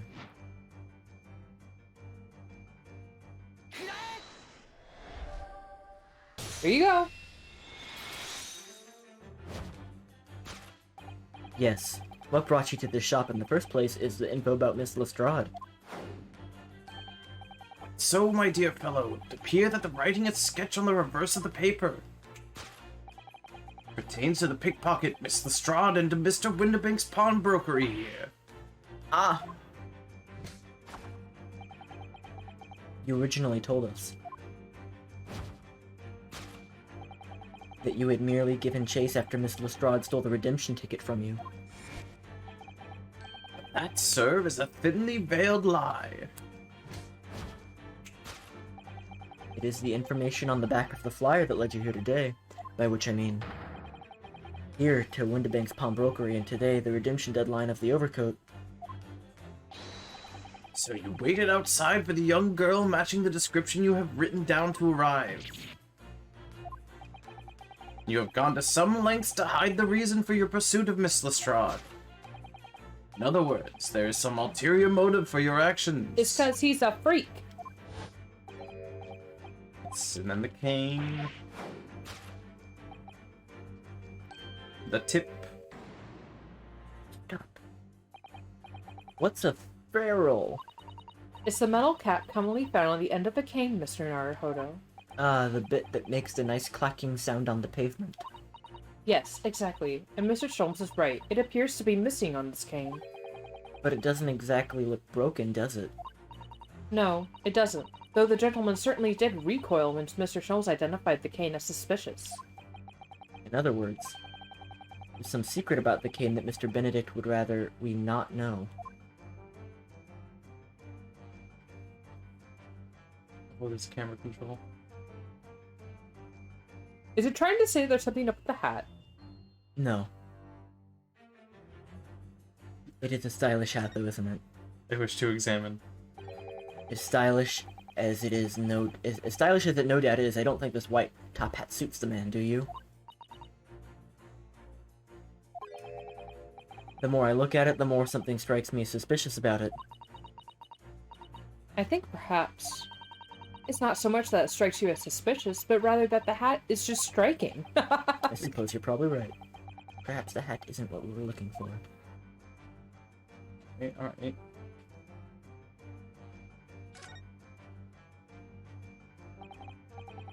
Look here, Miss Sasato. There are some letters on the handle. Oh, yes, those must be initials, I think. In the West, it's customary for people to engrave their belongings with the first letters of their names. So Herlock Sholmes would be HS, you mean? That's right. And the initials on this cane, obviously... Oh. AG? I feel as though that's not quite right. He's a guy. So I guess that means he's like... I think so. I guess Egbert Benedict isn't actually his name.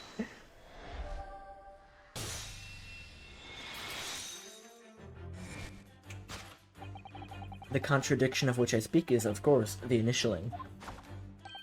A most astute observation, wouldn't you say, Mr. Eggert Benedict? We are led to believe, sir, that your initials are EB. Yet in a most possessive manner, you have in your grasp a cane bearing the initials AG. Incontrovertible contradiction indeed, would you not agree? No, you're wrong. This cane isn't... You said before that you had the cane for years. So don't try and tell us you just borrowed it from a friend or found it in the park. In short, though you hold yourself to be a gentleman, you have withheld your true name. That fucking, like, rip and or crunch sound. Yeah, that was... funky. You recoil, sir. Is something wrong? Well, I He farted real loud. Real loud. ripped it. Oop. And the next part.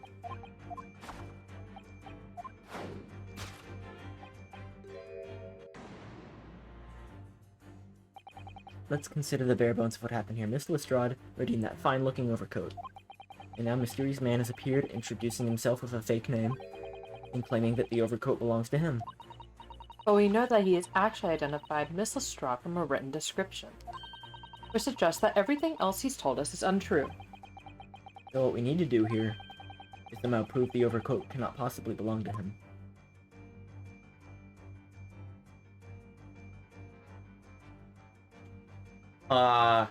Ooh. That's that sound. And I guess Gotcha. we're gonna make the argument that it, like, doesn't fit him. Oh, this seam on the shoulder there is coming apart. Look. Seems so. Do you know, a moment ago when Mr. Benedict was surprised by something that was said, I thought I heard him make a rather strange noise. It sounded a bit like a tiny growl. But now I think it was probably the sound of the seam ripping open. If you look closely, it does seem to be a very tight fit. Sleeves are stretching to bursting, and you wouldn't have a hope of fastening it at the front. If you were to run around it, and I'm sure the whole thing would fall apart. That I'd like to see. Sorry. So how can we make Mr. Benedict run around? She's really giving this some thought. Just in case anything else.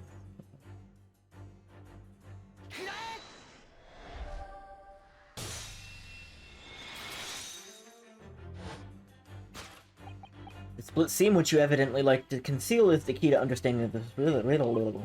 Ah!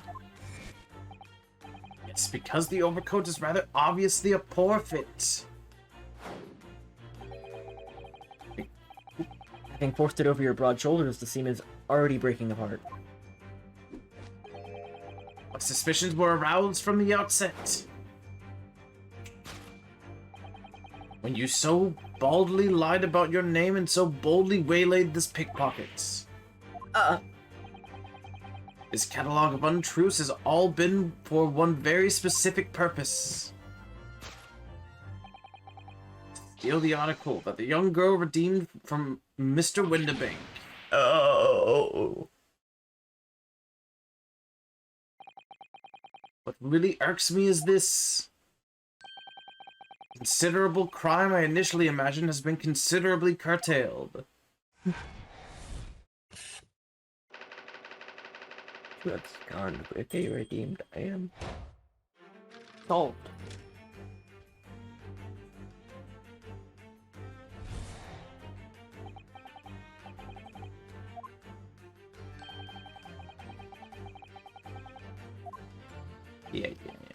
This is utterly absurd. You suggested I, a gentleman, blah blah blah. Watchword. Babia.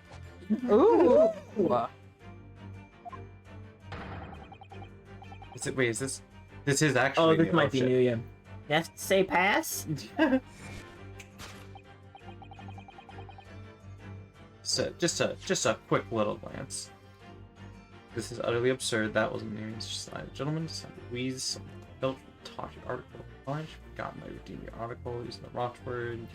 Okay. The watchword to be discovered. As you are only too well aware, Mr. Benedict. Ah, and your furtive glance. That furtive glance. What? Consider how one might come to learn a secret watchword relating to the pawn property of another. Stop that.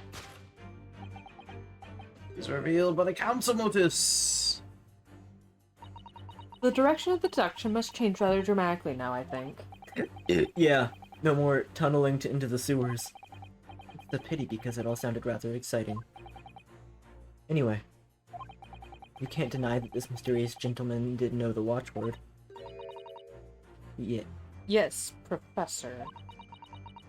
If you didn't know that word, Mr. Windibank would never allow you to redeem the article. Or, looking at it another way, if you did know that word, Mr. Windibank would allow you to redeem the article whether it was yours or not. But the question is, could this gentleman have found the watchword out somehow?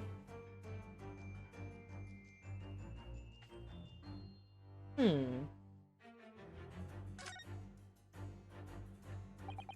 at this, Miss Susato. Ah, it appears to be a memo that Mr. Windibank has scribbled to himself. Let's see, what does it say? Oh, Professor.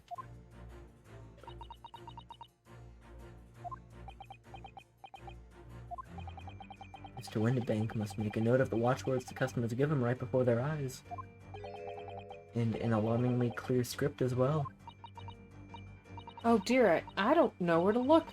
Who knows what other secrets I might see? Whoa!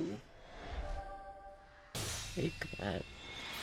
Take this. Take this. And that is revealed by the notelet on the counter to which your eyes were inadvertently drawn. It's the broker here follows the same procedure whenever a customer comes to redeem an article. Gets the customer for the watchword and notes down the response uttered on a notelet he has to hand.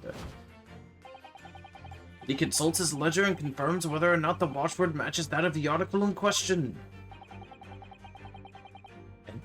I would I would expect nothing less of a diligent pawnbroker. But his diligence clearly has its disadvantages. What are you talking about? It's increasingly apparent that you were present in this shop before your accusation against Miss Lestrade. In all likelihood, you followed her inside and then observed her talking to Mr. Windibank. The diligent broker made a note of the watchword, as is his common practice. You observed him writing the word professor on the notelet beside the ledger.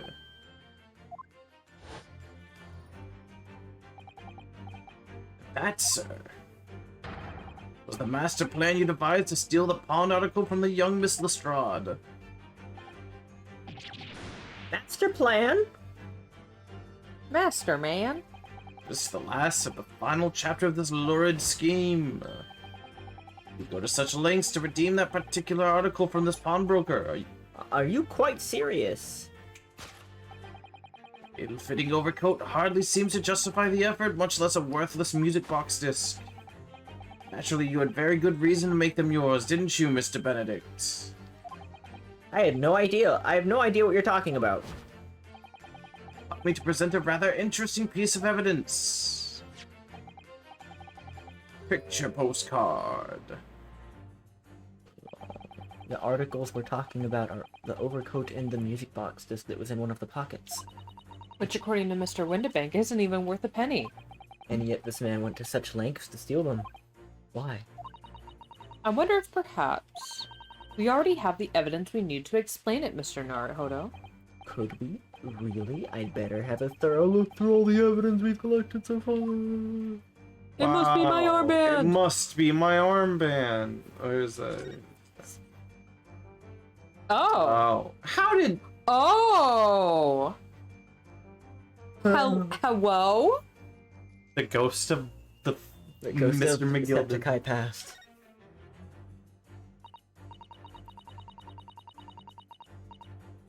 Oh, there's a little scrap of paper stuck onto the reverse side of the disc. Look. And a scribbled word or two. It looks like somebody's name. Or McGilded. McGilded? It couldn't be. But it is Mr. Naruhodo. A name I shall never forget for as long as I live. But why? Why is his name on this?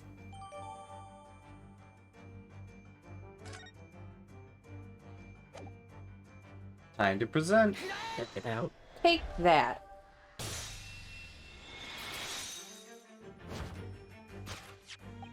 You see, this music box just tells us all we need to know.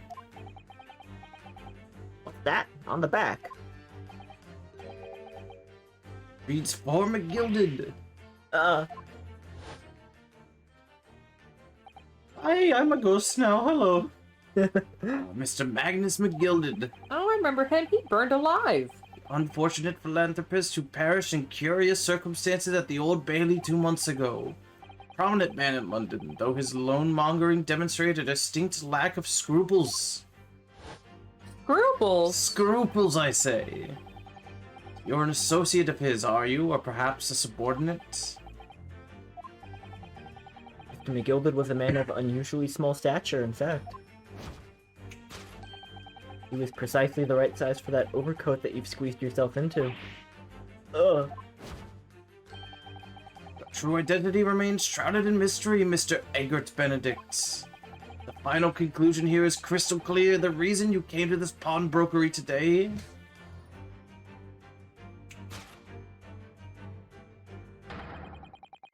to read an article left behind by the late Magnus McGilded. Y'all, what Perfectly the in fuck? sync. Oh yeah. Y'all have been friends for what, like 6, 7 years now? Yep, in sync. And my favorite band. Acquire an item deposited by Mr. McGilded. Bravo. Get it. Elementary. Woo.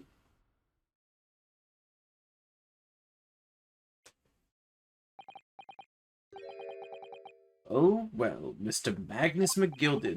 Not a name I expected to hear in these circumstances. Oh, wait a minute. But Gina was also associated with him, and she was also coming for this jacket. What's going on here? What the heck?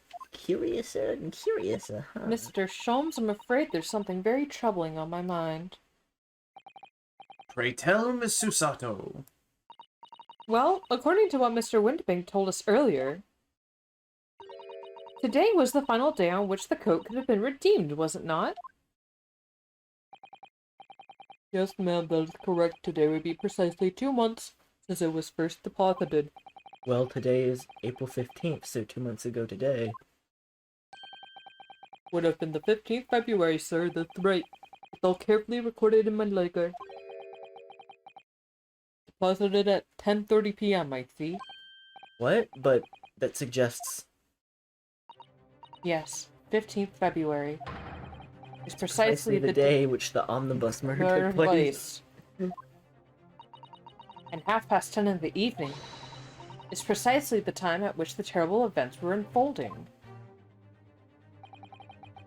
Suggestive is not the word. It would seem the matter is entirely beyond coincidence.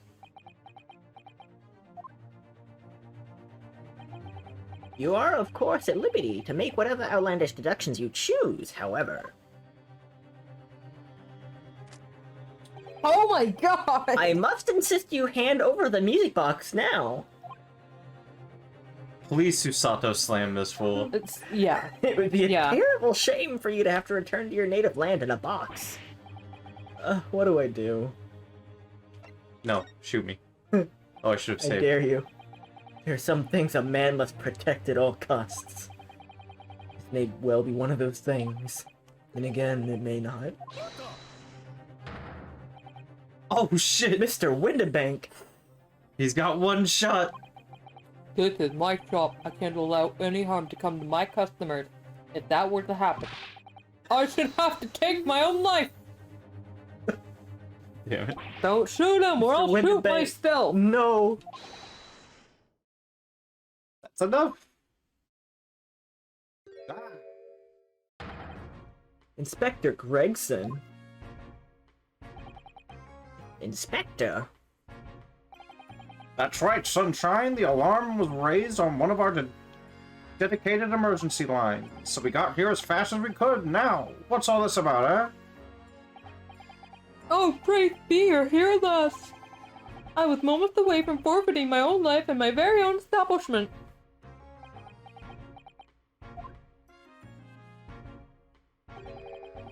It would seem you have the upper hand. It does seem that way, don't it? Better. Right, you lot have got some explaining to do. I don't appreciate being bothered with some petty argy-bargy. Hey, Mr. Windibank very nearly met with his end. Yeah, by his own gun, as far as I can tell. Oh dear.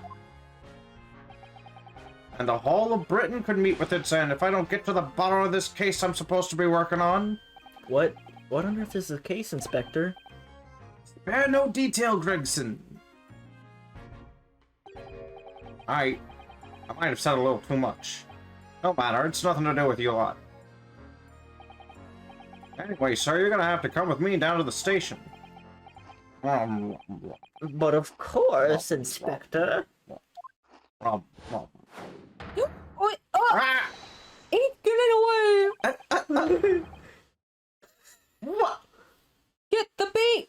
He just fucking he just fucking spun away. He rotated so fast it would have been deadly to grab him.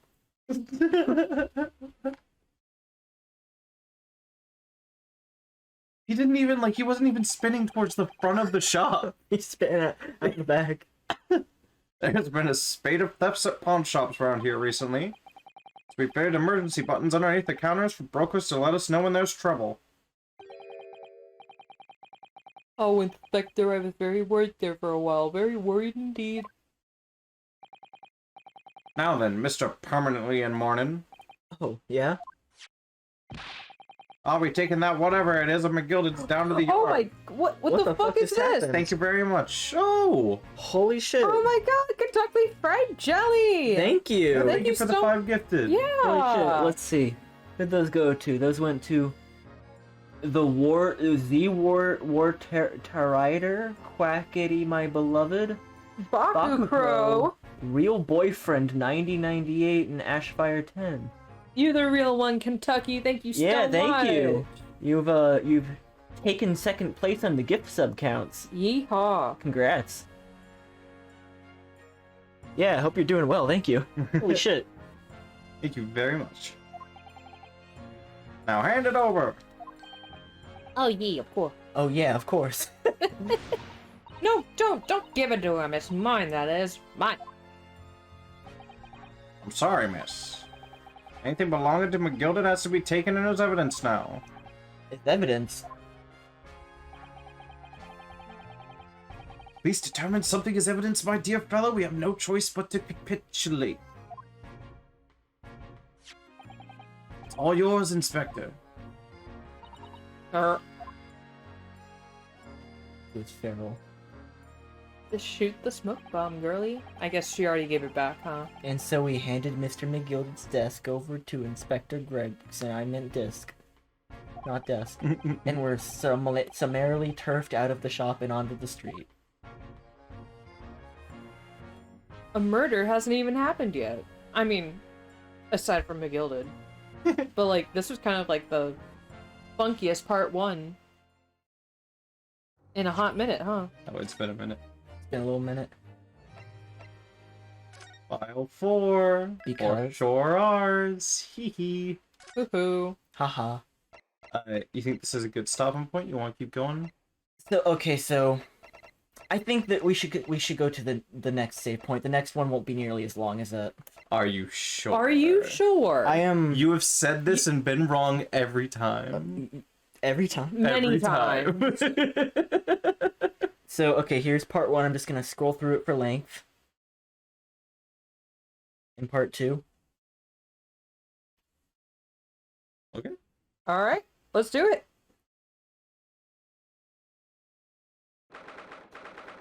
Same day. And that would split the investigation in half so we could do the other 2 parts next time.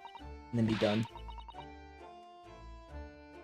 See, that's why I ate grown-ups. I What? can't believe she ate a grown-up. Can't believe it. All they do is feed you a pack of lies and take stuff away from you.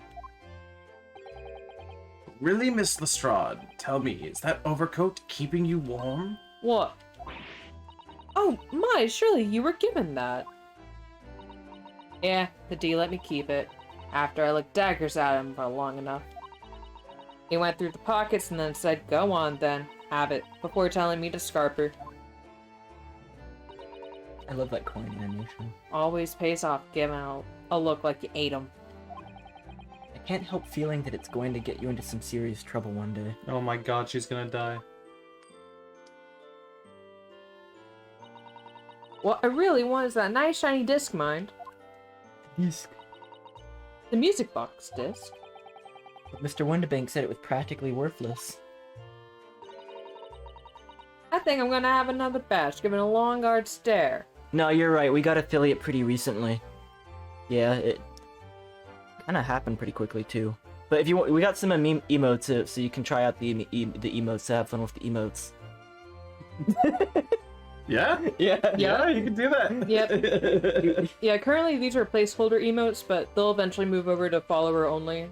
The other ones we're getting commissioned right now.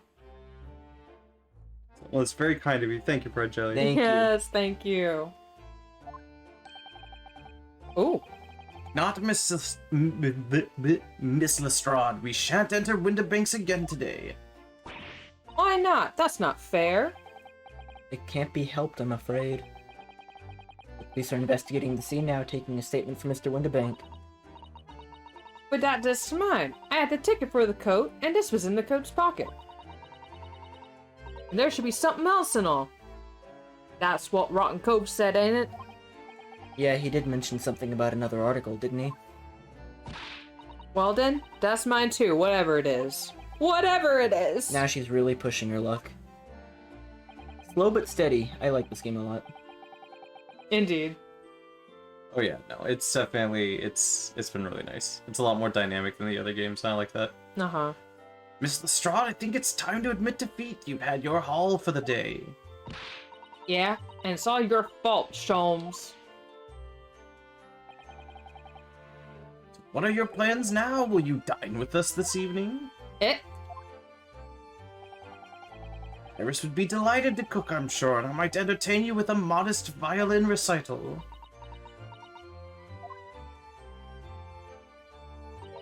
Nota. Oh, Why would I come round your place, eh? Have you lost your head or something? oh, there she goes. Bye. Oh dear, she's gone.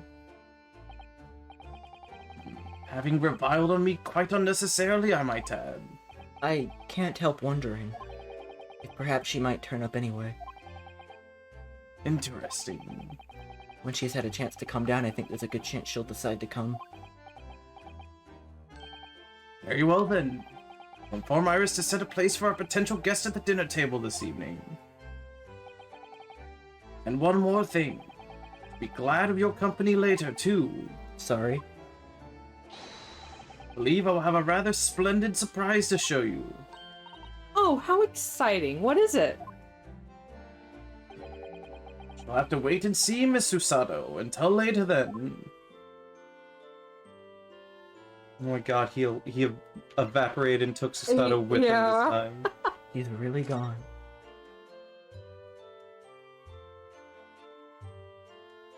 Will you examine a door? Will Is you this- examine the floor? It's already been 2 months since we started Yeah. taking lodgings here. I was about to say, is this pawn shop literally next door? It's like one building in between.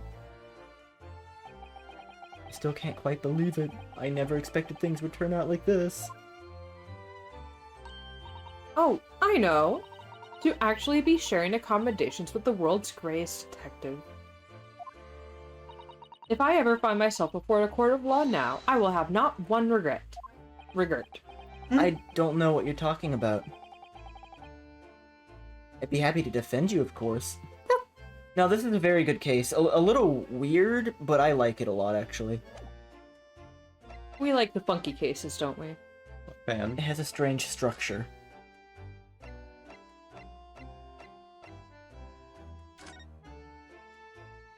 Sweet. Check it out, it's sweet.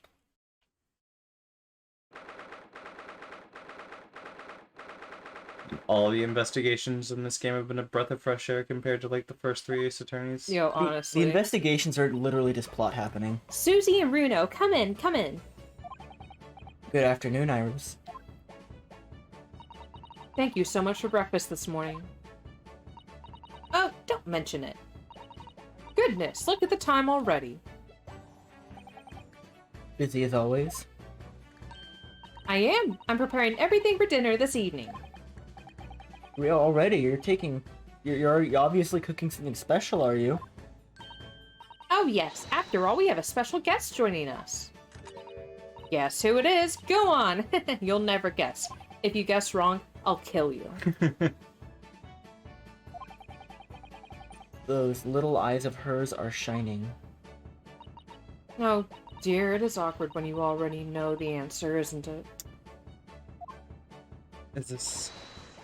It's Ginny! Isn't that exciting? Oh. Oh, what a surprise! Yes, that's wonderful news! What's up? You have a funny look on your face. Who the fuck is coming? That's not Jenny, Nick. What was on the fucking telegram? Male strong heart. Is it Wilson's walking fucking corpse? Oh my god. Look, Wilson's joining us for dinner. Wow, Iris seems overjoyed at the idea. Guess who's coming to dinner? I can't wait to learn some pickpocketing tips from a real professional. Oh yes, that does sound like fun. I'm not sure that's entirely appropriate. Are you, Mr. Naruhodo? By the way, Iris, what's Mr. Sholmes up to? Really? Oh, he's been like that ever since he got back. Hello, Mr. Sholmes! I don't know much about Gina yet, but I am a fan of her, and she's obviously gonna have some like actual importance to this case, as like compared to the first time we met her. So I'm excited. I beg that you won't speak to me. Sorry? I don't know who you are, but kindly take your leave. As you can see, I'm not here. Right. Uh-huh. I don't know how to respond to that. I do apologize. When he gets like this, he's completely oblivious to everything. Yes, I see. Really, he behaves just like a child sometimes, Hurley does. Mr. Sholmes and Iris have something of a parent and child relationship, don't they? Yes, except that Iris is clearly the parent here. Come to think of it, I wonder where her real parents are. What's the matter, Runo? You have ever such a funny look on your face. Why'd they have to go and say that? I guess he like. Oh no, it's nothing. Oh. I know what it is. You're talking about my dead granddad. Why does this girl live here with Mr. Sholmes, you're wondering? Am I right? How did you... Oh, Bruno, I can read you like a book. I feel like airlock Sholmes in a kitchen might be like the worst idea in the fucking world. Like there's way too many flammable things and sharp objects. I've concluded that this rat poison is delectable. Drink up. This girl is dangerous. I am the danger. Yo, Oscar, what happened today? Oh. Don't worry, you can ask me anything. I won't mind.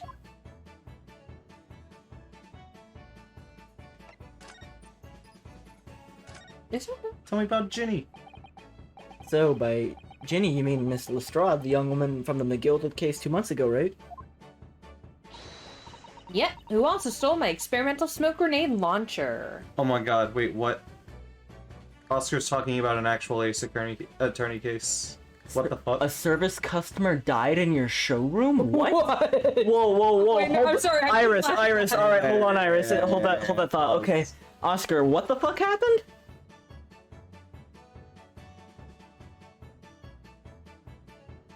This is the customer died music. Big. Whoa. Damn, I mean, I don't know. I'd be dancing if a customer died. That means I go home. Oh my god. If someone I know worked across the street from a mall that was involved in a shooting recently and they couldn't go home. Are you fucking kidding me? You come in around 10:55 to check in, you look over to the showroom where everyone is standing by and waiting with bated breath. Dude is lying down while this other customer starts doing CPR. Oh my Oh god, my like God. you saw the body. That's not very ye or haw. More help comes, but they're doing CPR for 20 minutes. Was it just like a fucking heart attack? What happened?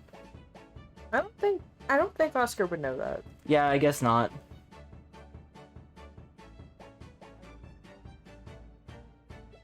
He just dropped, bro. Damn, we're all just gonna drop someday. Oh no! Yeah, probably either a heart attack or a stroke, but I guess we just don't know. Damn. Holy fucking shit. He was chatting with people next thing, he stumbled, and that's that. Damn. Damn, sounds like me when I passed out and like my last thought was I'm gonna try and like keep this conversation going with Faye and Nick. And then my eyes started blacking out and I was like, alright, Was this this is when it. we were over there? What? Was it? No. this was in Boone? Yeah, yes, that was in the last place we lived. Damn. Holy shit. That's fucking crazy. No, last time I literally just like wanted to sit down. Okay. And then y'all were like, let's go. Yeah, I recently thought Kristen was like in the process of passing out, but she was literally just like trying to sit down. I was trying to sit down so that I wouldn't pass out. Did like business discontinue after that? It's Like- only, 10:30 in the morning, Like, 10:55 or whatever. Just fucking carry on? Wow. Wow. I remember one time when I worked at Zaxby's, there were a whole bunch of police cars everywhere, Oh yeah. and I was like, what the fuck happened? And they were like, oh, someone fucking died in the bathroom. No, no, he died in the drive-through. the drive-thru Someone like overdosed in the drive-through. Oh my of the Arby's next door. But he had shot up in our bathroom, walked over to the drive-through of the Arby's, tried to like order like through the window but not in a vehicle, and then died. damn, bro. No, I was a little like 16-year-old pussy. There's no way I would have been saying that, but I should have. You're right. Okay, this is unrelated, but like, who is this emote? Like, I've seen this emote forever. Who is this man? Kappa. That's Kappa Man. But that's like his name. No, I don't. I used to know this. I don't actually know this. We can find this out easily. Okay. But yeah, I knew who PogChamp guy was, but then it turned out he was a big piece of shit. So now I don't They even dare. turned him into a dinosaur. Yeah, they turned him into a fucking lizard. They reverse evolutioned him. Okay, Iris, what's up? Although, after that trial, I invited her back here and we had dinner together. And now we're best of friends. Besties.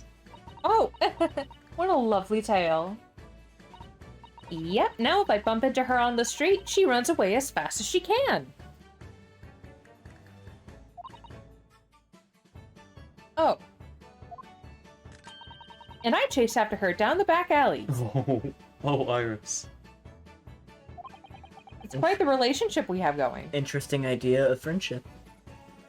I don't know if Omega Lol is like a base emote. I don't think it's a base Twitch emote. Oh, I thought it can't was. remember. But I see that one everywhere. I'm a big fan of Omega Lol. That's what Twitch Global means, right? Yeah. It's like base. Yeah. Okay. Oh, it's like animated. I thought this was a photo. And then I let her have the latest color of smoke grenade I've developed. Yeah, you guys, y'all got them fucking VIP turtles. I ain't even got that shit.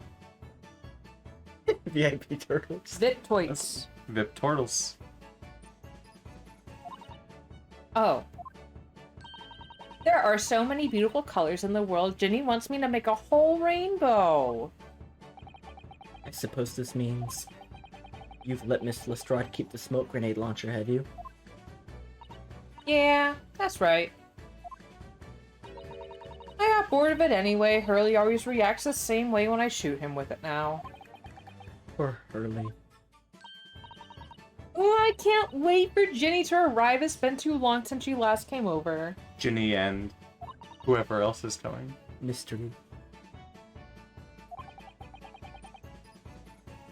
I just hope she actually does come. You know what? I probably should have done this back when Oscar was telling us about the customer that died in the showroom. However, I'm going to take a small break Do it. Okay. to get up and go. Where? We'll never You know where. Yeah, to dinner with Sholmes. Kristen walks out of the room and onto the screen. Let me get this trying emote. to not trip over the headphone wires. Oh, that's Total Biscuit. I didn't That's- even realize that. Oh, that's sad, yeah. Well, immortalized forever. Damn, yeah, they really... Wait, hang on. Was Omega Lol after he died? Because that's the more recent, like... Did they, like... Is that like tribute? Is that tribute? Or did they, like... morph this dead man's face for a Twitch emote? That's either like a tribute or fucked up, depending on how you looked at it, right? I mean, it's like one of the most beloved and used emotes on Twitch, so I'd say it's a tribute. Yeah. Existed before he died. Okay. I'm like looking at it in big for the first time now, and I'm realizing it's like actually drawn and it's not a photo. Oh, yeah. Oh, that was from his chat. That's actually really cool. That it's like a Oh. global emote now. Okay, that makes sense. Aw. That was a long time ago now. That was fucking forever ago. Damn. We live in a post-Total Biscuit world. Fucked up. It is fucked up. I used to watch his shit. Way long ago. I had never watched his streams, though. I didn't watch streams much at the time.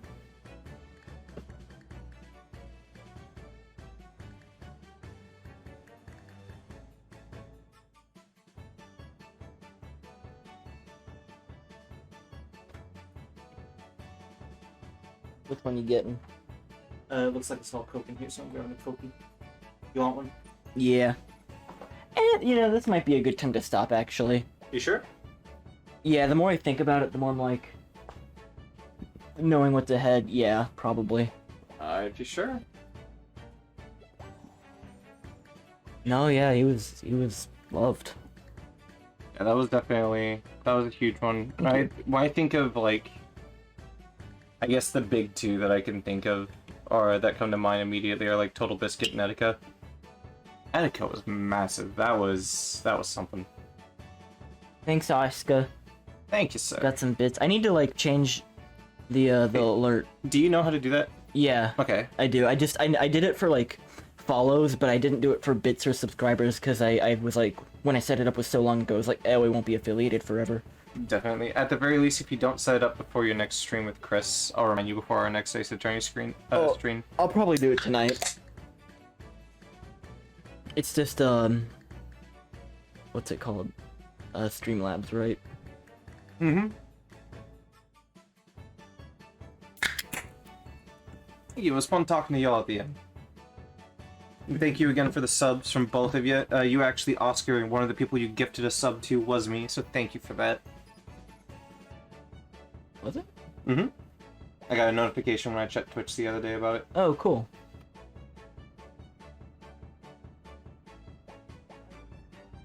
Oh, I know. Even if it's random, thank you anyways.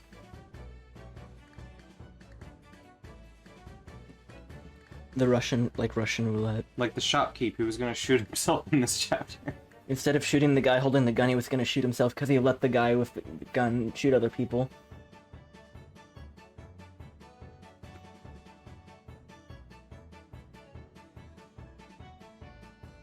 How much did these cost? The subscriptions? Yeah. Subscriptions are $5 if they're tier ones, which most are. Okay. Like by default. And then bits are, it's like each one's a cent, basically, right? no, it's like $1.50 for 100 or something like It's that. like slightly obfuscated from real currency. Yeah. Should we wait for Kristen to get back before ending it if we're just gonna end it, or?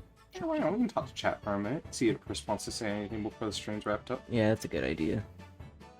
I should also probably like save the game. What is pre-roll? Pre-roll? Pre-roll on. Oh, I think that's pre-roll ads. Oh. Oscar, you still good for tomorrow, by the way? Say it back. Love you. Daisuki. Daisuki. I like that. Sucky. Daisuki. Damn. How do I... There we go. No.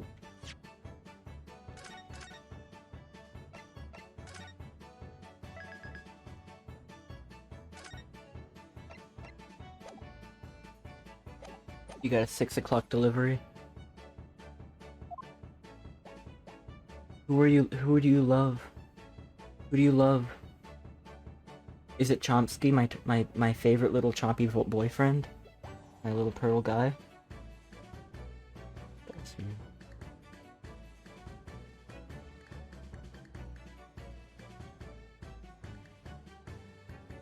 Oh, I'm the one who should say it back. Oscar, thank you. I love you. Peace is restored. There's Chompy, but there's also Choppy. Goodbye, Navi. Choppa! Bye. Chris, we're gonna wrap up the stream here. Is that so? Yeah. So, Very well. is there anything you want to say to our two lovely Yeah. chatters? Yeah. So, Oh, okay. So I that was right into the mic. Sorry. I left, and right outside in our office were like both of our cats, right? And I go over to the bathroom, which is like at the very end of the hall, and I leave the door cracked open like just a little bit, like just in case. I don't know. And lo and behold, both of the cats are just like right out there staring at me, and then Joey comes in, but it's a really small bathroom, so like Navi can't come in either. So I just like let Joey come in, and I close the door. Then when I go to open the door, Navi's like gatekeeping the door so that Joey can't get in, so just the two of us are just trapped in the fucking bathroom until Navi gets the heck out of the way. And yeah, I'm sorry that I missed the end of the stream. The cats like to watch us pee. We do that sometimes. They do. We're literally about to watch One Piece. Yeah, we I am concurrent on One Piece, and I am rewatching through it with these two goons. They just got to Sky Island. Yesterday, they just went up.